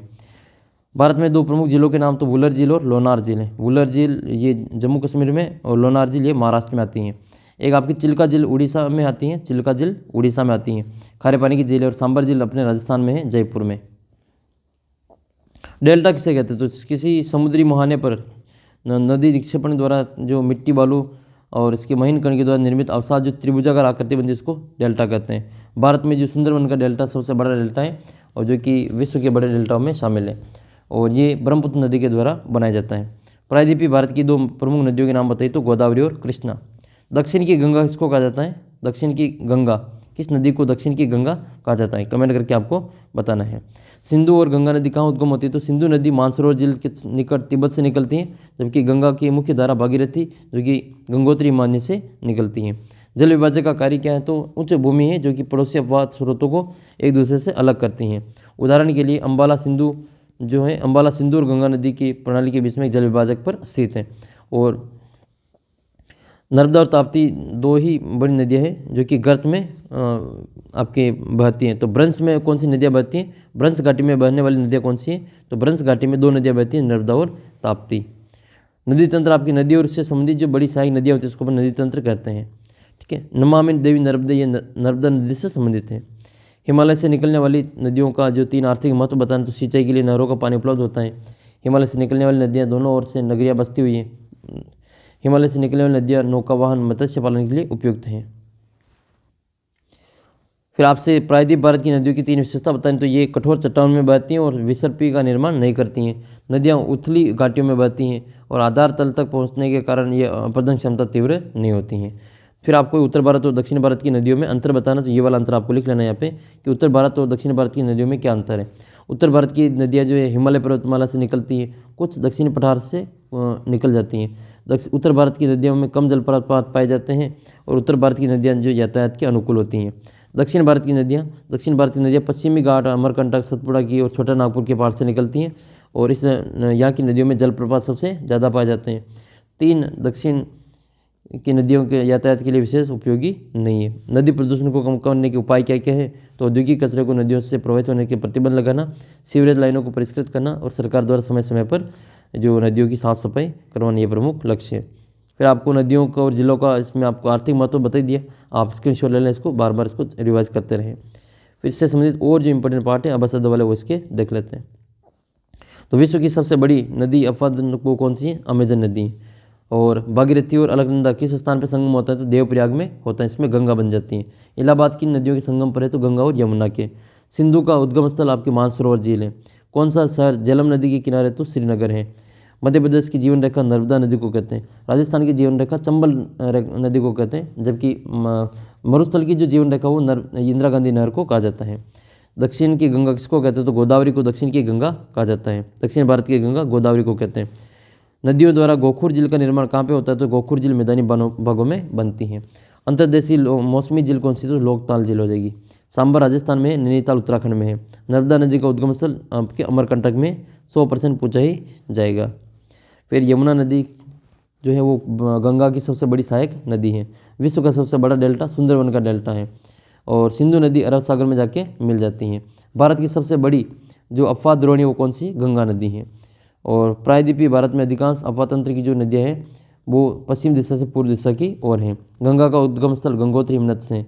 यमुना का यमुनोत्री से है। ब्रह्मपुत्र नदी को तिब्बत में सांगपो कहा जाता है। कृष्णा नदी का तट जो उद्गम है पश्चिमी घाट में महाबलेश्वर से है। और अमरावती, हेमावती ये कावेरी नदी की सहायक नदियाँ हैं। अंतर्प्रवाही अपवाद जो है वो आपके अर्धशुष्क क्षेत्र में पाया जाता है। फिर आपके अगला प्रश्न है ये क्वेश्चन नंबर 3 का पहला। कावेरी नदी आपके पश्चिमी ब्रह्मगिरी से उत्पन्न होती है। नागार्जुन जो परियोजना है वो कृष्णा नदी पर बना हुआ है। ताप्ती जो नदी है वो मध्य प्रदेश के जो बैतूल जिला उससे निकलती है। इसके अलावा आपके राजस्थान में जो इंदिरा गांधी नहर है वो कहाँ से निकाली गई है? ये हरि के बैराज से निकाली गई है। प्रायद्वीपीय भारत की सबसे जो लंबी नदी है वो कौन सी है? तो वो गोदावरी नदी है। प्रायद्वीपीय भारत की सबसे लंबी नदी गोदावरी नदी, इसको दक्षिण की गंगा कहा जाता है। भारतीय मरुस्थल की सबसे महत्वपूर्ण नदी लूनी नदी जो अजमेर के नागपार से निकलती है और कच्छ के रण में विलुप्त हो जाती हैं। लद्दाख, गिलगिट और आपकी पाकिस्तान में बहने वाली नदी कौन सी? तो सिंधु नदी इसका नाम करेंगे। इसके अलावा आपके पुणे, वर्धा, वैनगंगा, पैनगंगा किसकी सहायक नदियाँ हैं? तो ये महानदी की, ये जो आपकी नदियाँ हैं वो गोदावरी की सहायक नदियाँ हैं। हीराकुंड बांध किस नदी पर है? तो ये महानदी पे बना हुआ है। हीराकुंड महानदी पे बना हुआ है। ठीक है। स्वच्छ प्रतिशत की मात्रा कितना है? तो पृथ्वी पर स्वच्छ जो प्रतिशत पानी है उसकी मात्रा 0.03% है। नमामि नर्मदे योजना ये 2000 ये मध्य प्रदेश में शुरू हुई थी। गोखुर झील का उदाहरण है तो ये वुलर झील जो है, वुलर झील ये गोखुर झील का उदाहरण है। और भारत में किसी एक लेगुन झील का नाम बताइए, तो इसमें आप लिखेंगे जो खारे पानी के जिले हैं वो आपके लेंगुर झील का उदाहरण हो जाएगा। फिर आपके नेक्स्ट है ये तो खारे पानी की झील कौन कौन सी है? एक तो आपके चिल्का है, पुलिकट है, सांबर है, ये सभी आपकी खारे पानी की झील है। फिर आपके भारत में 2 मीठे पानी की झीलों के नाम बताना है। तो मीठे पानी की झीलों में आप लिखेंगे वुलर झील और डल झील, नहीं ये डल झील, लोकताल झील और वुलर झील, ये आपके मीठे पानी की झील है। इसके अलावा उदयपुर की झीलों के नाम भी आप लिख देना भारत से संबंधित। भारत में अफवाह तंत्र को मुख्य रूप से कितने भागों में बांटा गया है? तो मुख्य रूप से जो अफवाह तंत्र में एक तो हिमालय की नदियाँ और एक प्रायद्वीपीय भारत की नदियाँ, 2 भागों में बांटा गया है। फिर आपके प्रश्न है कि प्रायद्वीपीय भारत में किस नदी के द्वारा जवाहर नद मुख का निर्माण होता है? तो ये आपके ताप्ती और नर्मदा नदी का द्वारा किया जाता है। अलकनंदा भागीरथी मुख्य निर्माण करती है तो गंगा नदी का निर्माण करती है। किस स्थान पर जो गंगा नदी प्रति क्षेत्र को छोड़कर मैदान में प्रवेश करती है? तो याद रखना ये देवप्रयाग में। कहाँ पर? ये देवप्रयाग में। और यमुना नदी का उद्गम यमुनोत्री हिमनद से होता है। सुंदरवन जो राष्ट्रीय उद्यान है वो बंगाल, जो राष्ट्रीय बंगाल टाइगर है उनके लिए प्रसिद्ध है। और ब्रह्मपुत्र नदी को बांग्लादेश में जमुना कहते हैं, जबकि नर्मदा और ताप्ती एक दूसरे के समांतर ब्रंश घाटी में बहती है। ये भी आपके एक दूसरे के समांतर नहीं बहती, लेकिन दोनों ब्रंश घाटी की नदियाँ हैं। वुलर जो झील है वो आपके जम्मू कश्मीर में स्थित है। गोविंद सागर जो आपके हैं वो एक मीठा पानी का है और ये बांखड़ा नागल बांध इसी के ऊपर बना हुआ है। फिर आपके अगला प्रश्न है कि मानसून की परिभाषा दें। तो मानसून जो मौसम शब्द हैं वो आपकी अरबी भाषा के मौसम शब्द से बना है। मानसून का विराम से आप क्या समझते हैं? तो मानसून की जो वर्षा रुक जाती है उसको अपन क्या कहते हैं? मानसून का विराम कहते हैं। निर्वाचन क्षेत्र की परिभाषा आपको बता दी है। प्रधानमंत्री बनने के लिए उम्र भारत का नागरिक होना चाहिए, उम्र आपकी 30 साल होनी चाहिए। और अगला प्रश्न आपके प्रधानमंत्री राष्ट्रीय ग्रामीण रोजगार अधिनियम की मुख्य विशेषता बताएं। तो 100 दिन का इसमें रोजगार दिया जाता है और रोजगार नहीं मिलने पर आपको बेरोजगार भत्ता दिया जाता है। 1/3 महिलाओं को इसमें रोजगार आरक्षित रखा गया है। फिर आपको प्राथमिक, द्वितीयक और तृतीय क्षेत्र में जो आर्थिक गतिविधि उसको आपको बता दिया यहाँ पे। और मझोले और बड़े किसान की कैसे पूंजी प्राप्त करते, छोटे किसान कैसे भिन्न, ये भी आपको समझा दिया। संविधान की जरूरत क्यों पड़ती है आपको बता दिया। ये उत्तरी मैदान की आपको वर्णन करनी है। प्रथम विश्व युद्ध के आपको परिणाम की विस्तार से व्याख्या करनी है और लोकतंत्र की परिभाषा देते हुए इसकी विशेषताओं का वर्णन करना है। किसी देश के विकास में लोकतंत्र किस प्रकार महत्वपूर्ण है, वर्णन कीजिए। और भारत के महाद्वीप में मानचित्र में आपको भोपाल, जयपुर, नागपुर, अहमदाबाद और हैदराबाद ये आपको बताना है। तो सभी राज्य हैं उनकी राजधानी है ये। भोपाल मध्य प्रदेश की है, जयपुर राजस्थान की है, नागपुर ये महाराष्ट्र में आ जाएगा और अहमदाबाद ये गुजरात की राजधानी है और हैदराबाद आंध्र प्रदेश की राजधानी है। तो इस प्रकार से आपको जो पूरा अपना जो क्वेश्चन आंसर है वो कर लें। तो उम्मीद करता हूँ आप सबने जो अच्छी प्रकार से ये वीडियो यहाँ तक देखा होगा तो निश्चित रूप से आपको पूरा फायदा मिलेगा। और वीडियो को सभी दोस्तों के साथ में शेयर जरूर कर देना, क्योंकि बाकी बच्चों तक ये वीडियो नहीं पहुँच पाता, इसलिए वीडियो को अच्छे से शेयर कर देना ताकि आपके पास में भी ये वापस वो वीडियो आ सके। तो उम्मीद करता हूँ कि आप सभी के जो पेपर आज शानदार होगा और आज के पेपर के लिए आप सभी को ऑल द बेस्ट। मिलेंगे आपको अगले वीडियो में। टेस्ट नहीं दिया तो ऐप के ऊपर आप टेस्ट दे देना और मैं आपको गणित की भी तैयारी इसी प्रकार से करवाऊंगा आगे के पेपर के लिए। तो आप चैनल के साथ बने रहें और ये वीडियो आपको कैसा लगा कमेंट करके ज़रूर बताना। पेपर देने के बाद अगर आपके प्रश्न मिलते हैं परीक्षा में तो निश्चित रूप से आप जो यहाँ कमेंट करके बताएंगे और अपने दोस्तों को भी इस चैनल के बारे में ज़रूर बताना। आप में से कई सारे विद्यार्थी तो बच्चों को बताते हैं, लेकिन अधिकतर विद्यार्थी जो बच्चों को बताते नहीं, तो आपको जो अपने साथियों के साथ में शेयर करनी है। तो जल्दी मिलते हैं आपको अगले वीडियो में। आपने अगर ये वीडियो यहाँ तक देखा तो अपना नाम कमेंट बॉक्स में लिख के ज़रूर बताना।